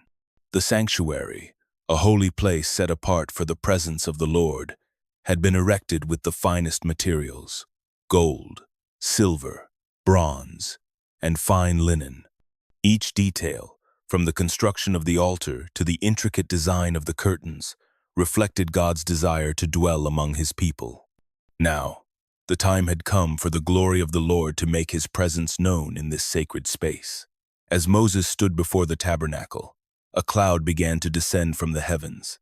Moving slowly but powerfully towards the newly completed structure, the people watched in awe, their hearts racing with both fear and wonder. The cloud, thick and luminous, settled above the tent of meeting. It was the very manifestation of God's glory, descending from the sky to fill the place where he would meet with his people. It was a sign that the Lord himself would now dwell with them, in their midst, in the tabernacle they had built for him. The cloud was not an ordinary cloud, but the tangible presence of God, filling the sanctuary with light and radiance. It was a visible symbol of divine majesty, a sign of God's holiness, and his promise to guide and protect his people. The glory of the Lord filled the tabernacle so completely that Moses could not enter. The tent was overwhelmed by the divine presence, a sacred space now too holy for any human to approach. For the Israelites, this was the moment they had longed for, the realization that God was truly with them, just as he had promised. No longer was he a distant God, speaking through the mountain or through a burning bush. He had come to dwell among them in a physical and uncontainable way, showing that his covenant with Israel was not just an abstract promise, but a living, breathing reality. The people fell to their faces in awe and reverence, understanding that this moment was a pivotal one in their journey. The presence of God in the tabernacle was a sign of his approval, of his desire to walk with his people. And yet, it was also a reminder of his holiness. No one could approach the tabernacle without the proper reverence, without recognizing the weight of the covenant they had entered into. The cloud that covered the tent was both a sign of God's intimacy with his people and a reminder of the sacredness of his presence. For the first time, the people of Israel experienced the full magnitude of God's glory, an awe-inspiring sight that would stay with them forever, a tangible assurance that he was indeed their God, and they were his people. As the Israelites journeyed further into the wilderness, the weight of their faith was tested with each step. Though they had witnessed miraculous signs, the parting of the Red Sea, the descent of God's glory upon the tabernacle, doubt still found its way into their hearts. The harshness of the desert, with its scorching sun by day and biting cold by night, seemed to draw out the frustrations that had long been buried beneath the surface. The people, once freed from the bonds of slavery, now found themselves in a wilderness far more treacherous than they had imagined. The first murmurs of discontent began with hunger. The Israelites, unable to understand why they had been led into such a barren place, questioned Moses and the God who had called them. "If only we had stayed in Egypt," they lamented, "where we sat by pots of meat and ate bread to the full." The memory of their past, distorted and idealized, became a voice of rebellion. They were forgetting the bitterness of their bondage, preferring the comfort of what they knew to the uncertainty of the wilderness.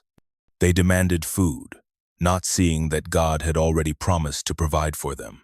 In response, God rained down manna from heaven, a miraculous provision that appeared each morning like dew on the ground. It was a test of trust, an invitation to learn reliance on the Lord alone. But still, some of the people failed. They gathered more than they needed, allowing some to spoil and rot. Others questioned the sufficiency of the manna, complaining that it had grown monotonous. Their disobedience continued to challenge the very relationship they had pledged with God. Though he had been faithful, their faith in him was constantly wavering. The issue of water proved to be another testing point. In one instance, they arrived at a place called Rephidim, where there was no water to drink. In their thirst and impatience, they quarreled with Moses, demanding to know why they had been brought into the wilderness to die. Moses, desperate for a solution, called upon God. The Lord instructed him to strike a rock at Horeb, and when he did, water poured forth, satisfying the thirst of the entire camp. Yet, despite the miracle, the Israelites' faith remained fragile. The cycle of testing and provision continued. Every time they faced a challenge, their instinct was to look back to the comfort of Egypt, to the past they had once known, even though it had been filled with suffering. And each time, God responded with mercy. Yet his patience wore thin. He had called them to be his people, to walk in faith and obedience. But the Israelites' struggles with their covenant were undeniable. They were a people caught between the memory of slavery and the promise of freedom, unable to fully embrace the trust that would bring them into the fullness of the relationship God had planned for them. The wilderness was not just a place of physical hardship, it was a crucible for the soul, a place where their faith would be refined through each trial. The Israelites had reached the edge of the promised land, the land that God had promised to their ancestors, Abraham, Isaac, and Jacob, after years of wandering in the wilderness. This was the moment they had all been waiting for, the culmination of a journey that had begun in the heart of Egypt. Yet, as they stood on the threshold of the land, uncertainty and fear once again began to stir among the people. Moses, seeking to guide the people with wisdom, sent 12 spies into Canaan to scout the land. Their mission was to assess the strength of its inhabitants, the cities, and the land itself. After 40 days of exploring, the spies returned, bearing a cluster of grapes so large that it had to be carried by 2 men on a pole. They reported on the fertility of the land, describing it as flowing with milk and honey, a place where every good thing seemed to flourish. Yet, beneath the promise of abundance, the spies spoke of giants, descendants of Anak, who lived in fortified cities. They described the people as powerful and the land as unconquerable. The fear in their voices was palpable, and their conclusion was clear. The Israelites could never defeat such formidable foes. All but 2 of the spies, Caleb and Joshua, shared this grim assessment. But Caleb, with a heart full of faith, urged the people to trust in God's promises. "We should go up and take possession of the land, for we can certainly do it," he declared, his voice strong and confident. Joshua echoed him, emphasizing that the Lord would give them victory. But their voices were drowned out by the overwhelming panic of the others. The people, shaken by the negative reports, began to weep and grumble. "If only we had died in Egypt," they cried, "or in this wilderness. Why is the Lord bringing us to this land to fall by the sword? Our wives and children will be taken as plunder. Wouldn't it be better to return to Egypt?" Fear gripped their hearts, and they began to question God's plan for them. They forgot the miracles they had seen, the parting of the Red Sea, the provision of manna, the water from the rock. In that moment, they saw only the giants and the fortified cities, and their faith crumbled. Moses and Aaron fell on their faces before the assembly, pleading with the people to trust in God. But the people's rebellion was too strong. They wanted to appoint a leader to take them back to Egypt. The rejection of God's promise, the refusal to believe in His power to deliver, was met with divine judgment. God's anger burned against the people, and He declared that none of them, except for Caleb and Joshua, would enter the land. They would wander for another 40 years, 1 year for each day the spies had spent in the land, until the entire generation of disbelievers had passed away. Thus, the people's failure to trust in God's word led to their punishment, and the promised land remained out of reach, at least for a time. The rebellion at Kadesh Barnea marked a turning point in their journey, a painful reminder of the consequences of unbelief and disobedience. The decree was clear. The Israelites would wander in the wilderness for 40 years. The promise of the land that flowed with milk and honey would remain just that, a promise, unfulfilled, for a generation that had rejected God's word. Their disobedience, their lack of faith, and their refusal to trust in His guidance sealed their fate.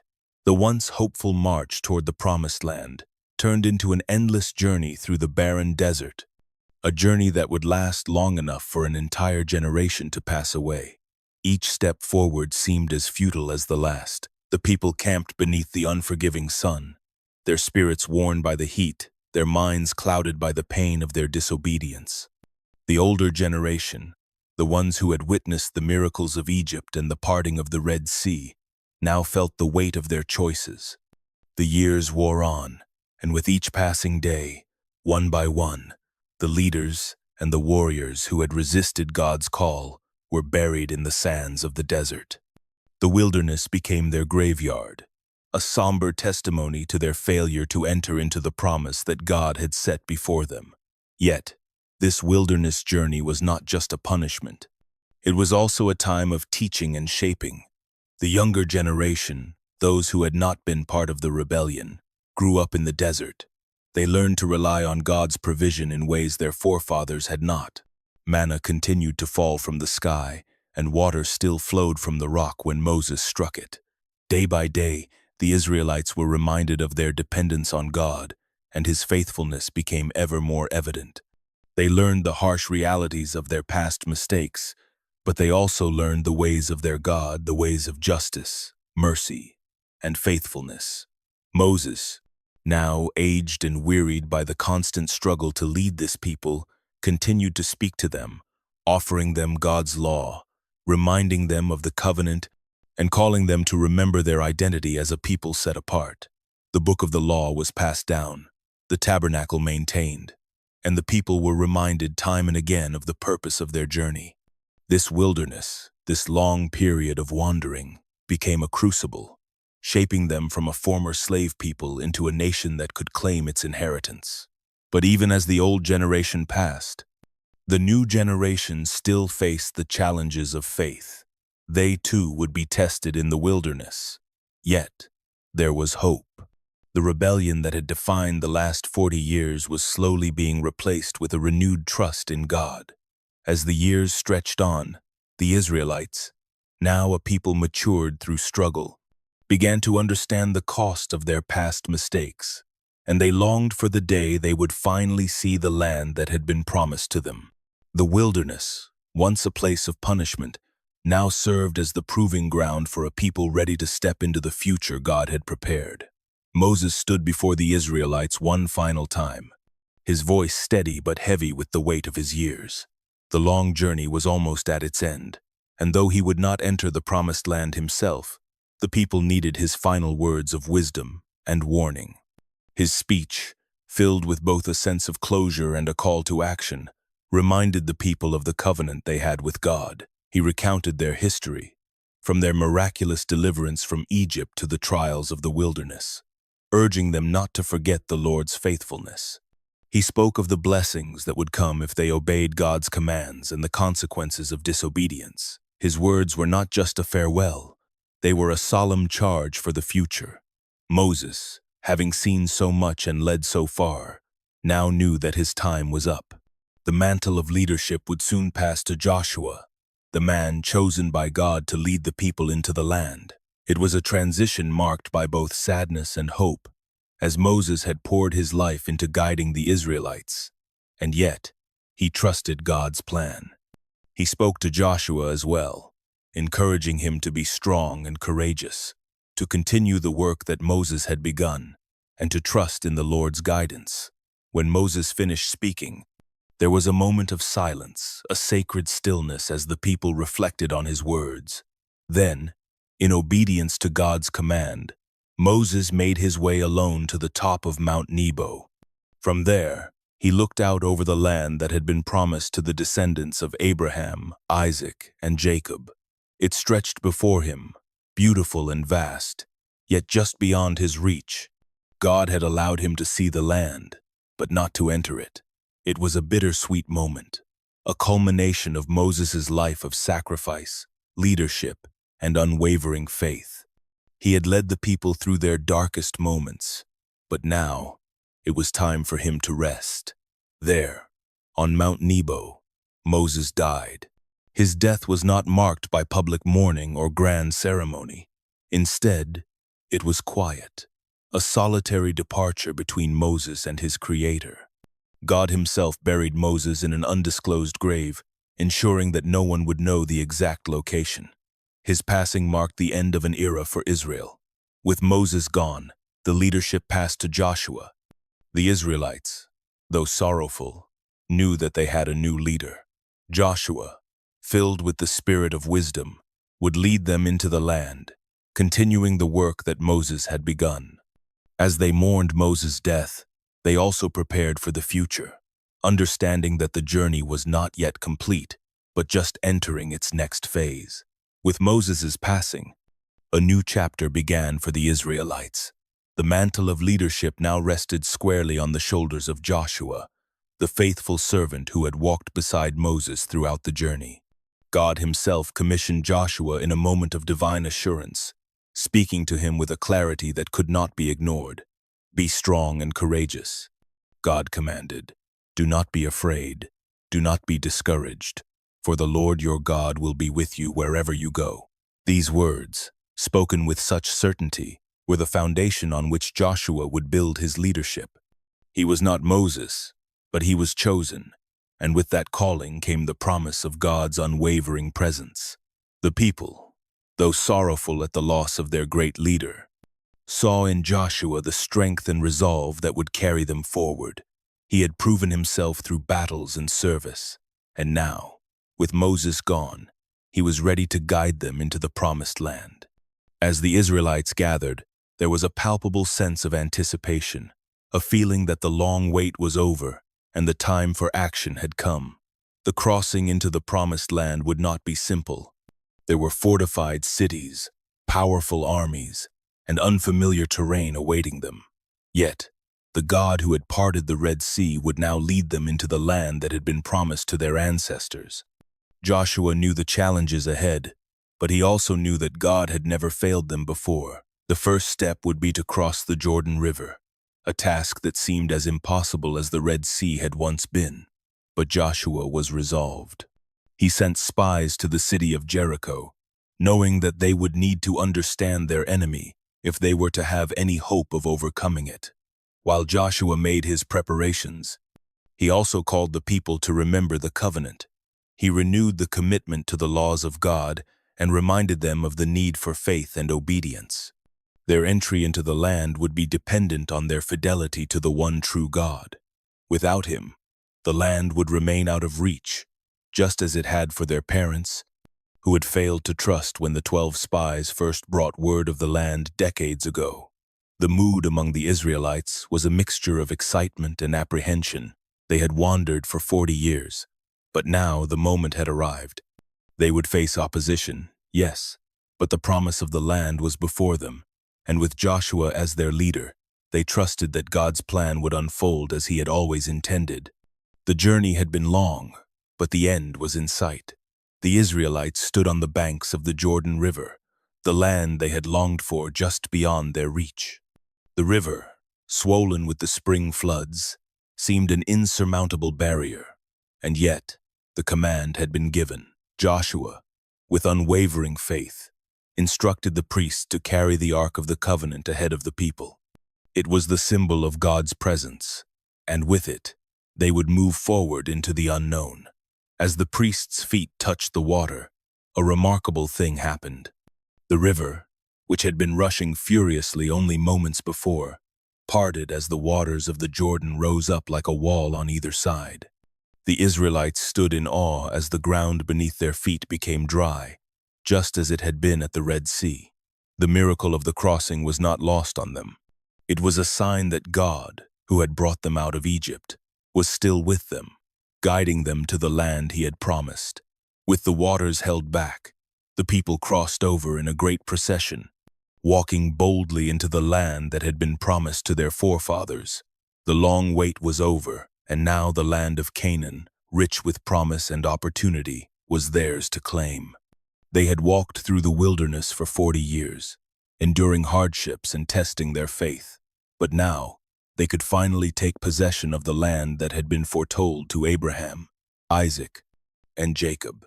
On the other side of the river, Joshua commanded that 12 men, one from each tribe, take 12 stones from the riverbed and set them up as a memorial. These stones would serve as a reminder for future generations of how God had made a way where there seemed to be none. As they looked back at the Jordan River, it became clear that this moment was more than a physical crossing. It was a spiritual marker, a point in time when God's faithfulness had brought them to the fulfillment of his promises. After the people had crossed, Joshua, under God's instruction, commanded that the priests with the Ark of the Covenant come up from the riverbed. As soon as they stepped out and onto the dry land, the waters of the Jordan returned to their natural state, flowing as they had before. The people stood in awe of God's power and presence. It was a day that would be remembered for generations, a day when the waters of the Jordan parted and the Israelites took their first steps into the Promised Land. The crossing was not just a physical journey, it was a spiritual one. The Israelites had left behind their life of wandering and entered into the inheritance of their forefathers. The land of Canaan lay before them, rich with possibilities and challenges, and they were now fully a nation with a new future to build. But even as they celebrated, they knew that the work of claiming the land was just beginning. The Israelites stood at the edge of Jericho, the first city to be conquered in the land of Canaan. Its massive walls towered above them, impregnable and daunting. The city was fortified with thick stone walls that seemed to mock the idea of conquest. Jericho was the first of many challenges, and the Israelites, though they had crossed the Jordan, faced the seemingly insurmountable task of taking this heavily guarded city. Joshua, having received God's instructions, prepared the people for something unprecedented. The strategy was not one of siege or assault, but of obedience. For 6 days, the Israelites were commanded to march around the city, one time each day in complete silence, with the priests carrying the Ark of the Covenant at the forefront, its presence a constant reminder of God's guidance and protection. The sound of marching feet and the soft rustling of the priests' robes were the only noises that filled the air.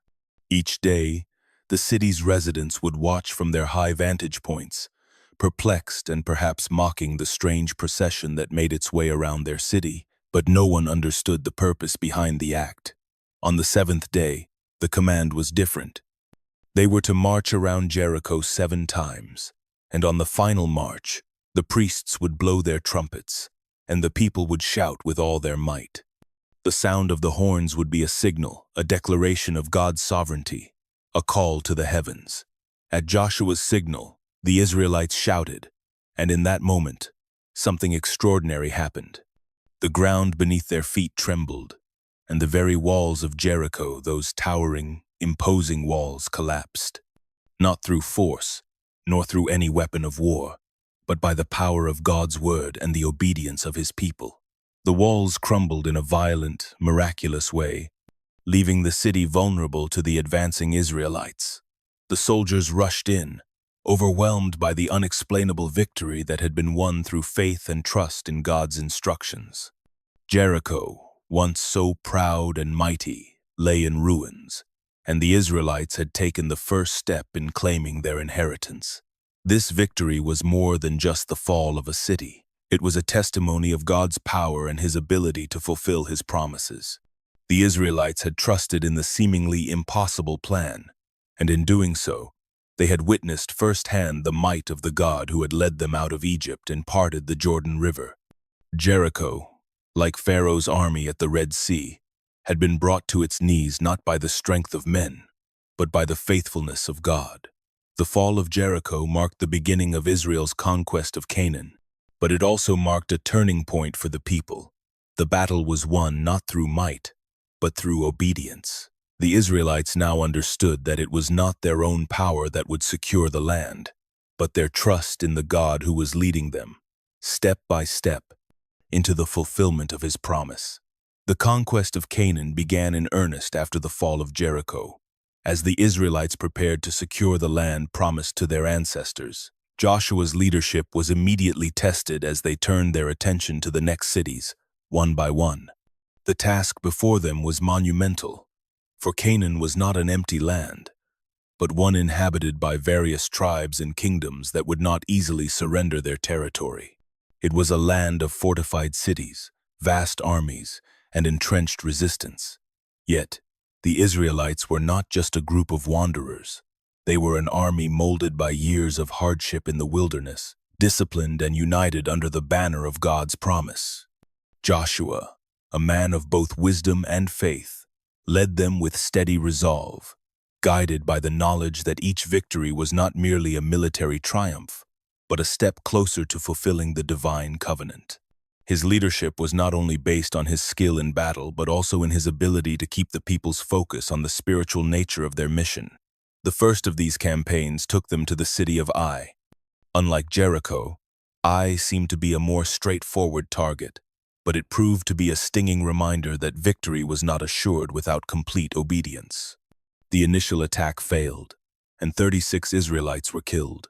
The failure shook the camp, but Joshua turned to God, seeking guidance. The cause of their defeat was found in the sin of Achan, who had taken forbidden spoils from Jericho.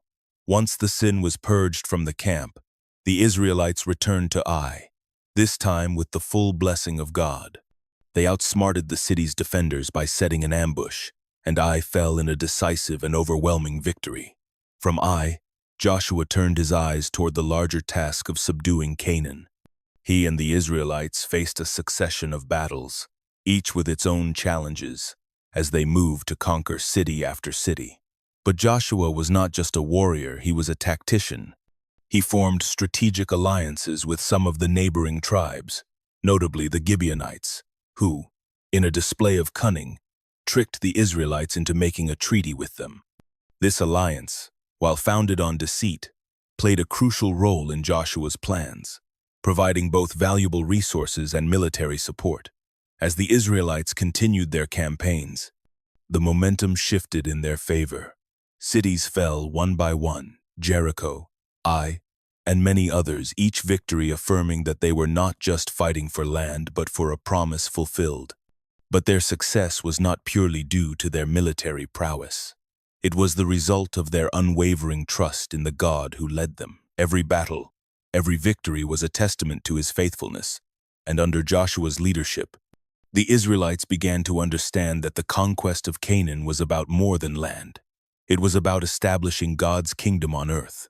As the dust settled from the battles that had secured the land of Canaan, Joshua turned his attention to the task of dividing the newly conquered territory among the 12 tribes of Israel. The land, now won by the blood and sweat of the Israelites, had to be apportioned in such a way that each tribe could claim their inheritance, fulfilling the promises God had made to their ancestors. This division, however, was not a simple act of granting parcels of land. It was the final step in the process of claiming the promise and establishing a home for a people who had wandered for generations. Joshua, guided by God's instruction, called the leaders of the tribes to Shiloh, where the tent of meeting had been set up. There, the sacred process began.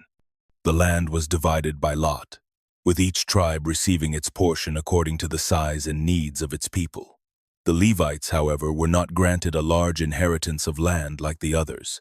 Instead, they were given specific cities scattered throughout the territories of the other tribes, along with pasture lands, as their inheritance was to be the service to God and the care of the spiritual needs of the nation.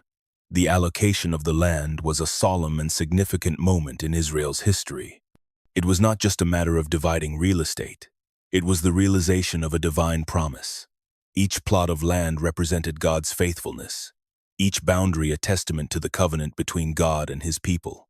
For the first time, Israel was no longer a wandering people, but a nation with a defined home, a place where their tribes could settle, grow, and flourish. The tribe of Judah received the largest portion, its territory stretching from the south of Canaan toward the Negev, including the land surrounding Jerusalem, the city that would become the heart of Israel.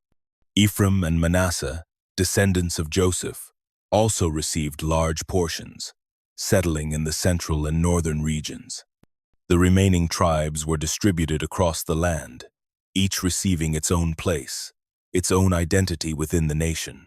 This division, however, was not without its challenges. As the tribes settled, there were disputes over boundaries and tensions over resources. Yet, the Israelites knew they had to live in harmony, honoring the divisions that had been set by God. The land had been given to them not just as a gift, but as a responsibility. It was to be a place where they could serve God, uphold his laws, and live out the covenant that had been established through Moses and now continued under Joshua's leadership. The settlement of Israel was a moment of triumph, but it was also the beginning of a new phase in their journey, a phase that would require as much faithfulness in peace as they had shown in war. The Israelites were now to live in the land they had fought for, maintaining their commitment to God in the daily rhythms of life. As the tribes of Israel settled into their allotted lands, Joshua gathered the people together for one final act of leadership, a solemn renewal of the covenant with God. The land of Canaan, now their inheritance, was not merely a physical possession, but a place where their relationship with the Lord would be tested anew. The promise had been fulfilled. Now it was time for the Israelites to reaffirm their commitment to the covenant that had been made with their forefathers. Joshua, aware of the challenges ahead, knew the importance of reminding the people of the vows they had made. Standing before them, he recounted the mighty acts of God, how he had brought them out of slavery in Egypt, how he had provided for them in the wilderness, and how he had given them the land they were now entering. It was a reminder not only of God's faithfulness but also of the responsibility the Israelites carried in their new home. The land they now occupied was a gift, but it came with expectations. They were to remain faithful to the God who had delivered them. With the altar of God in the land, Joshua called upon the people to commit themselves once again to the Lord, to serve him with all their heart and soul, and to keep his commandments. The Israelites, aware of the weight of their decision, declared their commitment to obey the laws God had given them. "We will serve the Lord," they said, with a sense of unity and resolve that came from the shared experience of their journey and their conquest. Joshua, though, understood the nature of human frailty. He warned them that their commitment would be tested, and that they must remain vigilant in their devotion. He reminded them of the consequences of turning away from God, the loss of his protection, the destruction that would follow if they followed after the gods of the nations around them. Yet, he also affirmed that God would bless them if they remained faithful, keeping their promises and living according to his laws. In a symbolic act, Joshua set up a large stone under the oak tree at Shechem, declaring it as a witness to the covenant they had made with God. This stone, a silent observer, would stand as a reminder of their commitment for generations to come. It was a marker not just in the physical landscape, but in the spiritual history of Israel, a sign that they had pledged their loyalty to the God who had called them out and brought them into the promised land. The renewal of the covenant was more than just a ceremony. It was a living commitment to a way of life that would shape the identity of the nation for generations. With their hearts and minds united, the Israelites stepped into their new life in Canaan, knowing that their faithfulness to God would be the foundation on which their future rested. It was a new beginning, a chance to live as the people of God in the land he had given them. As the tribes of Israel took possession of the land promised to their ancestors, they quickly realized that their conquest was only the beginning of their trials. Though they had driven out many of the Canaanites, pockets of resistance remained. These remnants of the former inhabitants clung to their cities, unwilling to yield their land, and continued to pose a threat to the fledgling nation. The Israelites, though victorious in battle, now faced the complex task of settling into a land filled with obstacles both external and internal. The challenges of settling were not confined to military threats. As the tribes began to disperse and occupy their allotted territories, disputes arose. Differences in resources, territory boundaries, and the equitable distribution of land sparked tension between the tribes. The promise of a united people began to show cracks as rivalries and misunderstandings simmered beneath the surface. These internal divisions, though not yet destructive, had the potential to undermine the unity that had sustained the Israelites through their journey from Egypt to Canaan. Externally, the Canaanite cities that still stood were not easily conquered. They were fortified and prepared to defend their territories with relentless resolve. The Israelites, now far from the leadership of Moses and the unified force that had seen them through the desert, struggled to maintain the momentum of their previous victories. There was a growing realization that their new life in the land of promise would require more than just military might. It would demand unity, cooperation, and steadfast leadership. At the heart of these challenges was a fundamental question: who would lead them now that Joshua was nearing the end of his life? The great military leader who had guided them into Canaan was aging, and the weight of his leadership was beginning to show. His death, when it came, would leave a leadership vacuum that the Israelites were not yet prepared to fill. The need for strong, consistent leadership was greater than ever, and the people, though willing to fight for the land, found themselves adrift without the unifying force they had once had. With no centralized leadership or monarchy, the Israelites found themselves in a situation that required a more collaborative approach. However, the unity that had once been forged in the fires of the wilderness was now being tested by the realities of life in Canaan.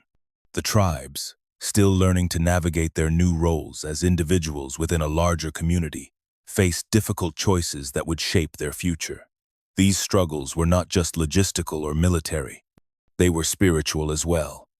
The promise of the land had always been tied to the covenant with God, and the Israelites knew that their continued prosperity depended on their obedience to Him. Yet, as the challenges mounted, the temptation to stray from God's ways grew stronger. The very unity that had once been their strength was now at risk of disintegrating under the weight of their own struggles and the pressures of a divided land. As time passed in the land of Canaan, the Israelites found themselves struggling to maintain the unity and faith that had once defined their journey. Without a centralized monarchy, they were left to navigate the complexities of a land that was not fully theirs. In these years, a pattern began to emerge, a cycle that would define the next chapter of Israel's history. When the people drifted from God, they fell into sin and idolatry, drawing the anger of the Lord. This rebellion was often followed by oppression at the hands of their enemies, as God allowed foreign powers to rise up against them. In their suffering, the Israelites would finally cry out to God, seeking His mercy. And in His faithfulness, He would raise up a leader, a judge who would deliver them from their enemies, restoring peace and stability for a time. This cycle of sin, oppression, repentance, and deliverance played out repeatedly during the period of the judges. Each judge emerged as a figure of strength and wisdom, chosen by God to lead His people out of darkness and into light. These were not kings, but rather leaders who rose up when the people were in desperate need. They were often military leaders, warriors with the courage and strength to defeat Israel's enemies, but their role was also deeply spiritual.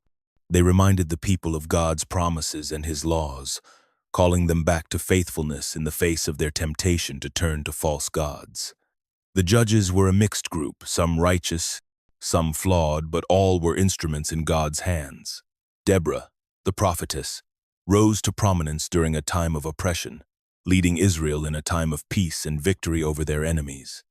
Gideon, reluctant at first, led Israel to defeat the Midianites with only a small army, showing that God's power could triumph over overwhelming odds.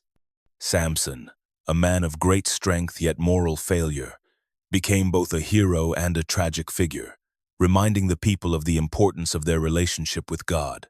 Each judge, in their own way, illustrated the tension between Israel's faithfulness and their repeated lapses into sin.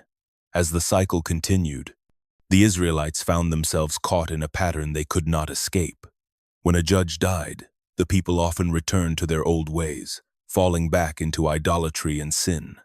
God, in His mercy, would allow them to face the consequences of their actions, sending oppression and hardship. But each time, when they turned back to Him in repentance, God would raise up another judge to deliver them once more.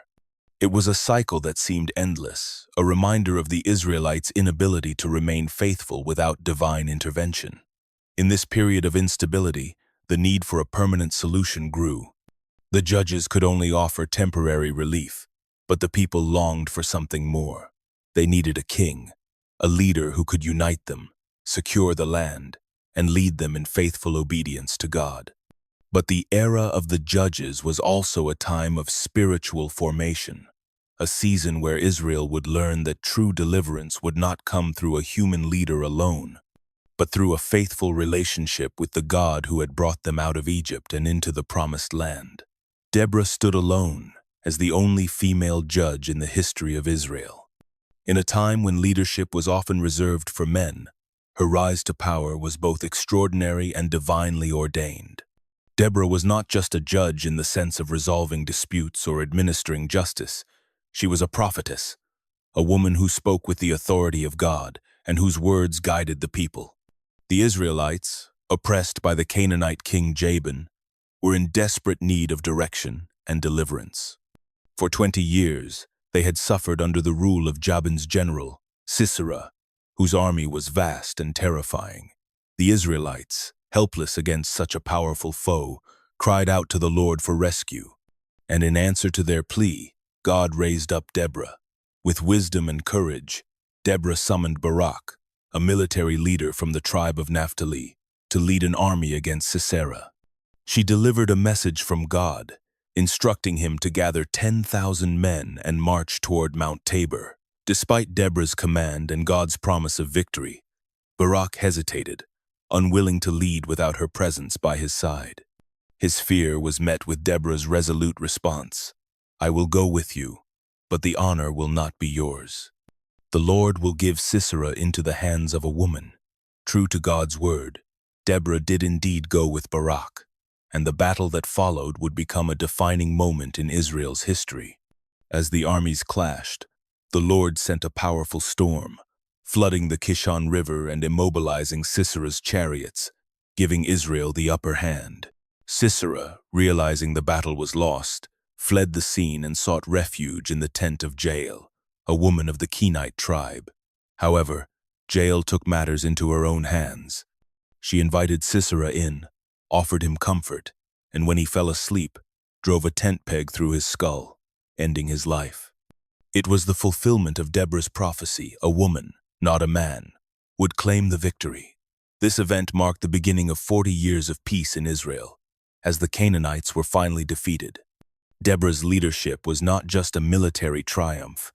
It was a testament to God's use of unexpected vessels. As a prophetess and judge, Deborah demonstrated that God does not choose leaders based on gender, but on faithfulness and obedience to his will.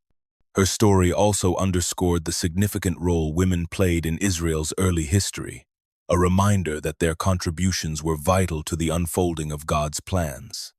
Deborah's victory and her unwavering trust in God set a powerful example of courage and faith, and she remains a beacon of divine purpose for all generations.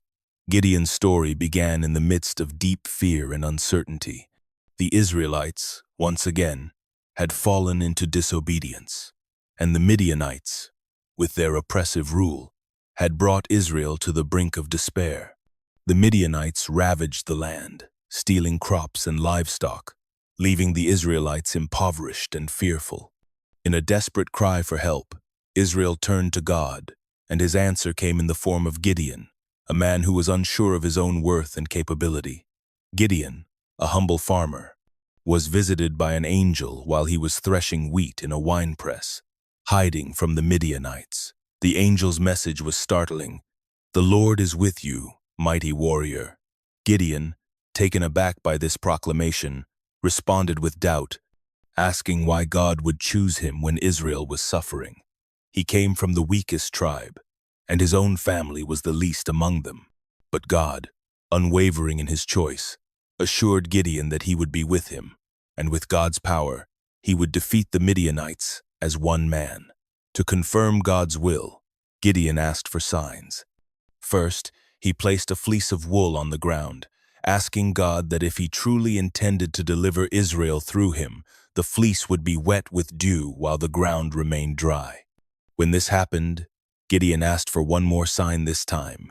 The fleece would remain dry, and the ground would be wet. God granted this sign, confirming his calling on Gideon's life. When the time came to assemble an army, Gideon gathered 32,000 men. But God, knowing the hearts of his people, told Gideon that the army was too large. He instructed Gideon to send home anyone who was afraid. Only 10,000 men remained. Still, God declared that there were too many. He had Gideon lead the remaining men to a river, where he chose only those who drank by scooping water with their hands, leaving the rest behind. In the end, only 300 men remained. With these 300 men, Gideon marched to face the overwhelming Midianite forces. But this was not a battle that would be won through human strength. God gave Gideon a strategy that defied all conventional warfare. They surrounded the Midianite camp at night, each man armed with a trumpet, a jar, and a torch. At Gideon's signal, the Israelites blew their trumpets, broke their jars, and revealed their torches. The Midianites, confused and terrified, thought they were under attack by a vast army. In their panic, they turned on each other, and the Israelites, with God's guidance, triumphed. Gideon's victory was not one of military prowess, but of divine intervention. The Lord demonstrated that Israel's success was never about numbers or strength, but about obedience to his command. Gideon, a man who had doubted his own ability, became a vessel of God's power. Through him, Israel was delivered from their enemies, reminding them once more that God alone is the true source of victory. Samson's story began with divine promise. Born to a barren woman, his birth was foretold by an angel who declared that he would be a Nazirite, set apart from birth to deliver Israel from the Philistines. His strength, given as a gift from God, would be unmatched by any mortal. Yet, despite his extraordinary power, Samson's life was one marked by weakness in character, a cautionary tale of strength squandered and pride leading to ruin. As a young man, Samson's feats of strength became legendary. He killed a lion with his bare hands, struck down 30 Philistines in vengeance, and carried the gates of a city to the top of a hill. Each victory came as a reminder of the power that flowed from God. Yet each time, Samson's pride grew, and he took his gifts for granted. His relationships, particularly with women, were marred by his lustful desires and poor choices. He fell in love with a Philistine woman, and though his parents warned him against it, Samson pursued her, his choices often leading him into deeper conflict with his enemies. The most famous of these relationships was with Delilah, a woman who, unlike the others, sought to betray him. The Philistine rulers promised her a great reward if she could discover the secret to Samson's strength. With a combination of flattery and manipulation, Delilah wore him down. Despite his repeated lies, Samson finally confessed that his strength was tied to his uncut hair, a symbol of his Nazirite vow. Delilah, seizing the opportunity, had his hair shaved while he slept, and in that moment, his strength left him. When Samson awoke, he was no longer the mighty hero.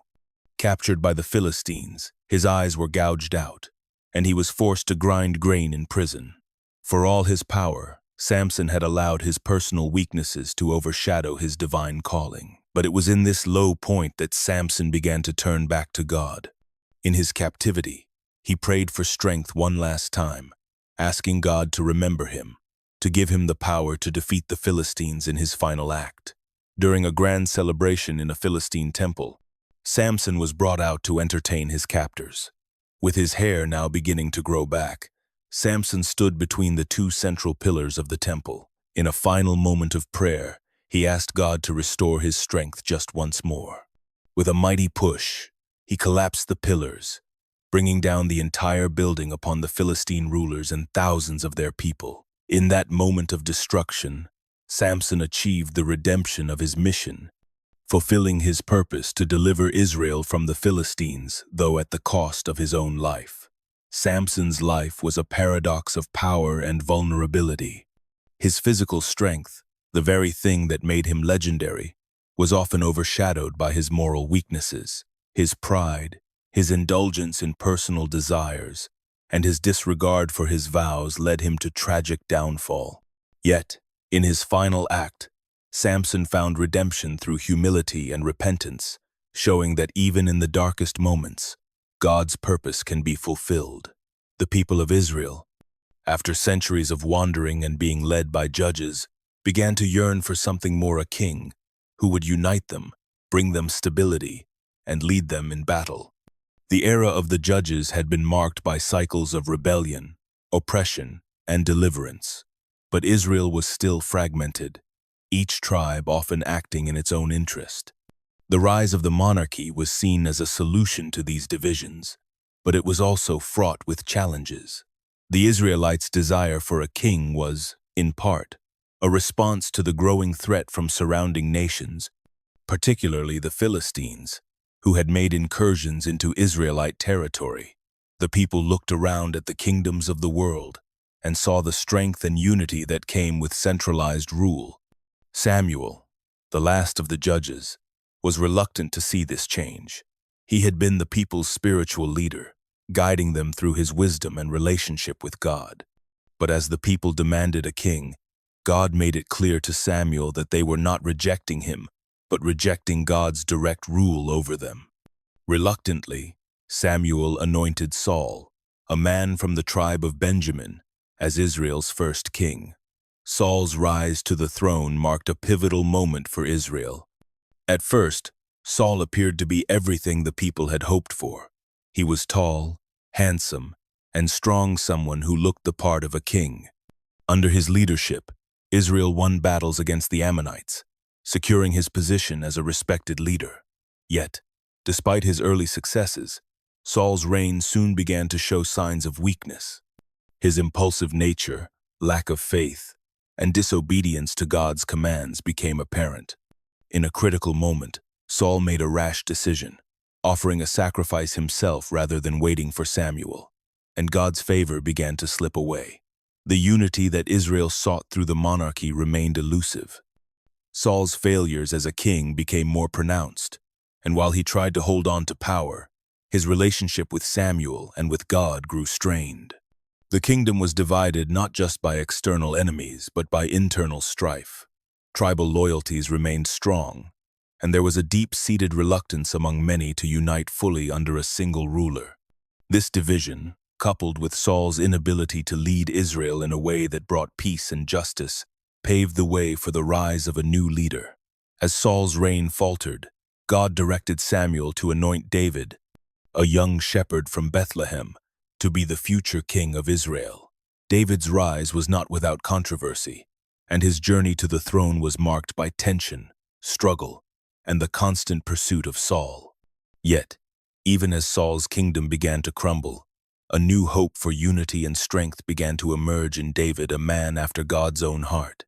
With David came the promise of a kingdom that would be both spiritually and politically united, a kingdom that would lay the foundations for Israel's future greatness. Saul, a man chosen by God and anointed by Samuel, stood at the threshold of Israel's transformation. Until then, the people had been led by judges, but now they desired a king, like the other nations surrounding them. Though Samuel, the last of the judges, had warned them of the burdens that would come with a monarchy, they were insistent. God, hearing their cries, instructed Samuel to anoint Saul, a young man from the tribe of Benjamin, to be Israel's first king. His anointing marked the beginning of a new chapter, but also set the stage for inevitable tragedy. At first, Saul's reign was filled with promise. He was a striking figure, tall, handsome, and capable. His early victories against the Ammonites earned him the admiration of the people and solidified his position as king. The Israelites, who had once felt fragmented and vulnerable, now had a leader who appeared strong and capable. Saul led them into battle, and the victories brought unity to the people. In those early days, the king seemed to embody the hope of Israel's future. He was not just a military leader, but a figure of national pride, one who could unify the tribes and give them a sense of identity and purpose. Yet, beneath the surface of Saul's reign, there were cracks that would grow into deep fissures. His early successes were followed by a growing instability in his leadership. Saul's obedience to God began to wane. He was quick to act but slow to listen to God's commands. His fear of the people and desire to please them started to overshadow his allegiance to the divine will. This was most evident when Saul, in his impatience, offered a sacrifice to God himself rather than waiting for Samuel, who was God's appointed representative. This act of disobedience marked a turning point in his reign. God's favor began to slip away. As Saul's relationship with God grew strained, so did his relationship with the people. He began to show signs of paranoia, especially in his dealings with David, whom God had anointed to succeed him. Saul saw David's growing popularity as a threat, and his jealousy turned into bitterness and hatred. Instead of leading with wisdom and trust in God's plan, Saul became obsessed with maintaining his power at all costs. His downfall was not immediate, but gradual. His military successes became less frequent, and his ability to unite the tribes began to unravel. Saul's reign, once filled with such promise, was now defined by conflict, disobedience, and instability. Saul's anointing had been the hope of Israel, but his failure as a king would lead to the rise of David, a man who would embody what Saul could not.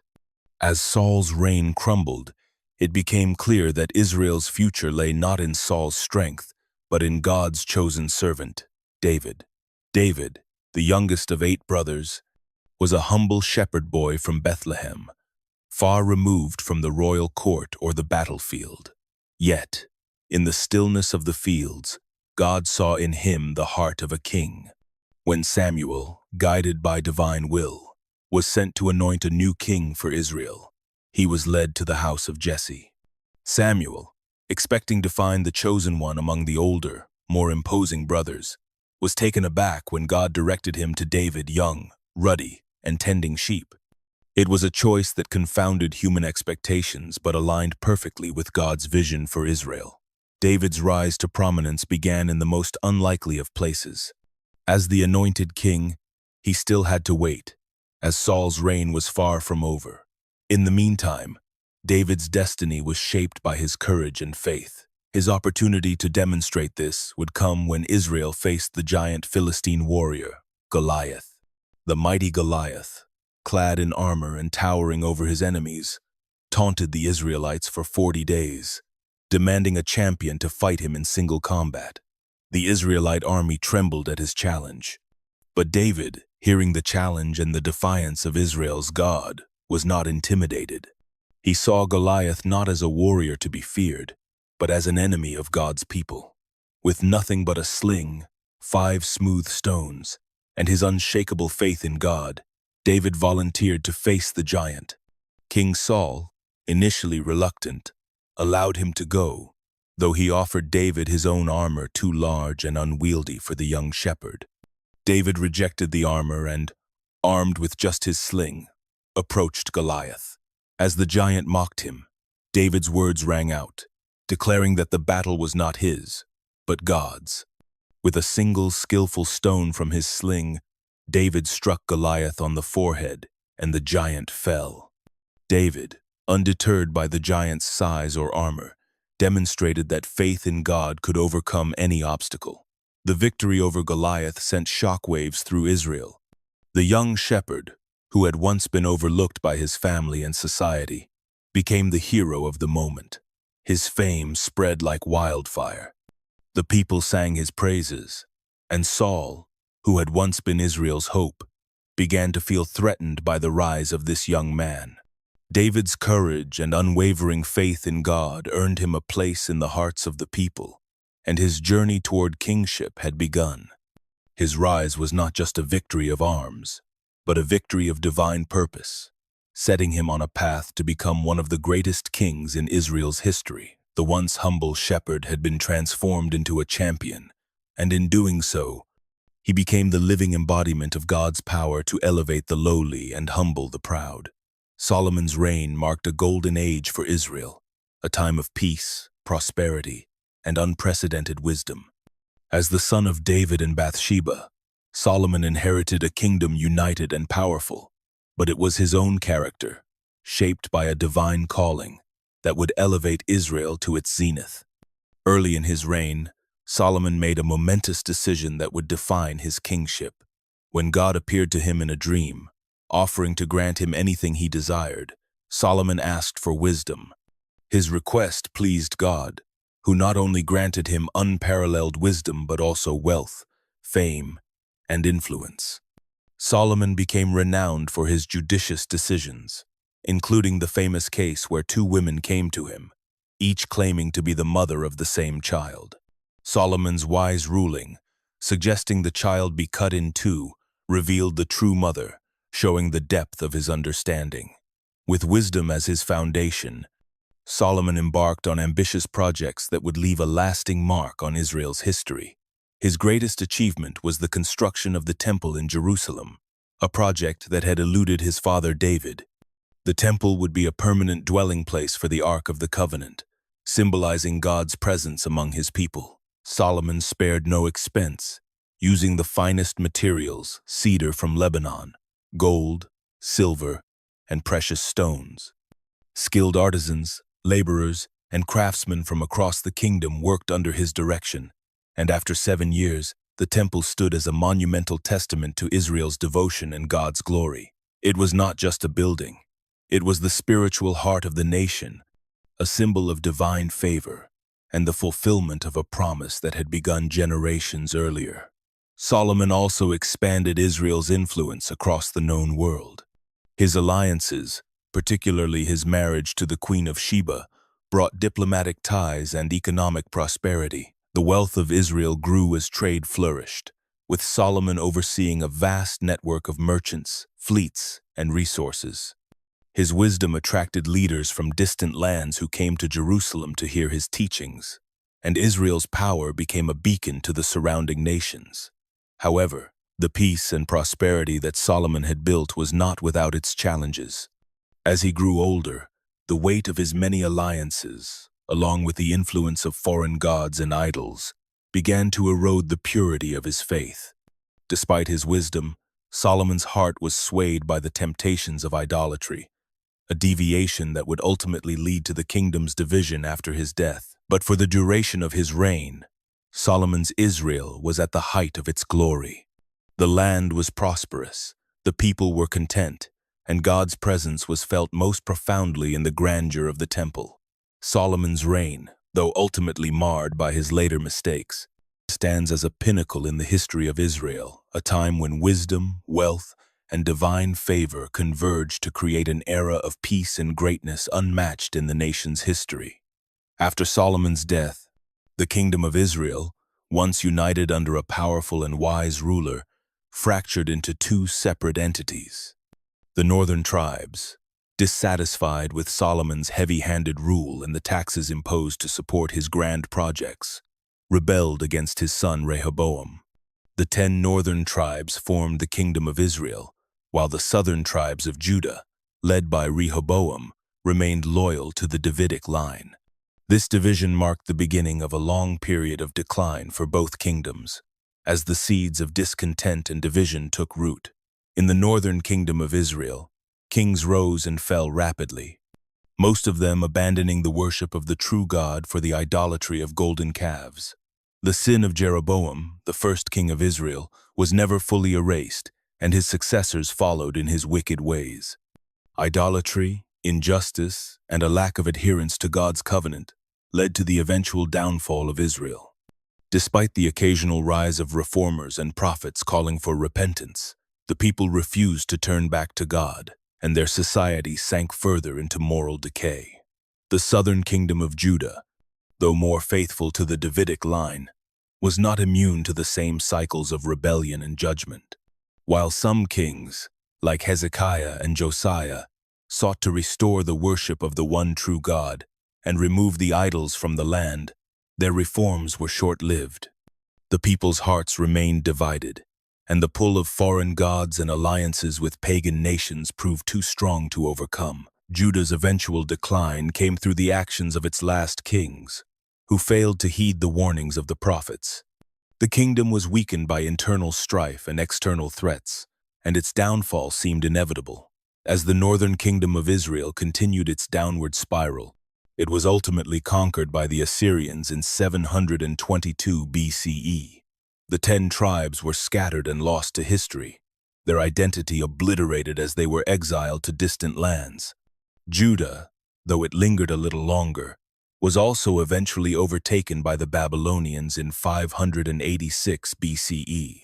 The city of Jerusalem was besieged, the temple was destroyed, and the people were taken into captivity. This destruction was the culmination of years of disobedience, and the once mighty kingdom was reduced to rubble. Yet, even in the face of such devastation, there remained a flicker of hope. The prophets had long promised that after a period of exile, God would restore his people to the land. Though the destruction was painful, it was not the end. The exile would serve as a purging and refining process, and the promise of a future return and a new covenant lingered in the hearts of the faithful. Israel's fall was not the final word. Restoration, though distant, would come,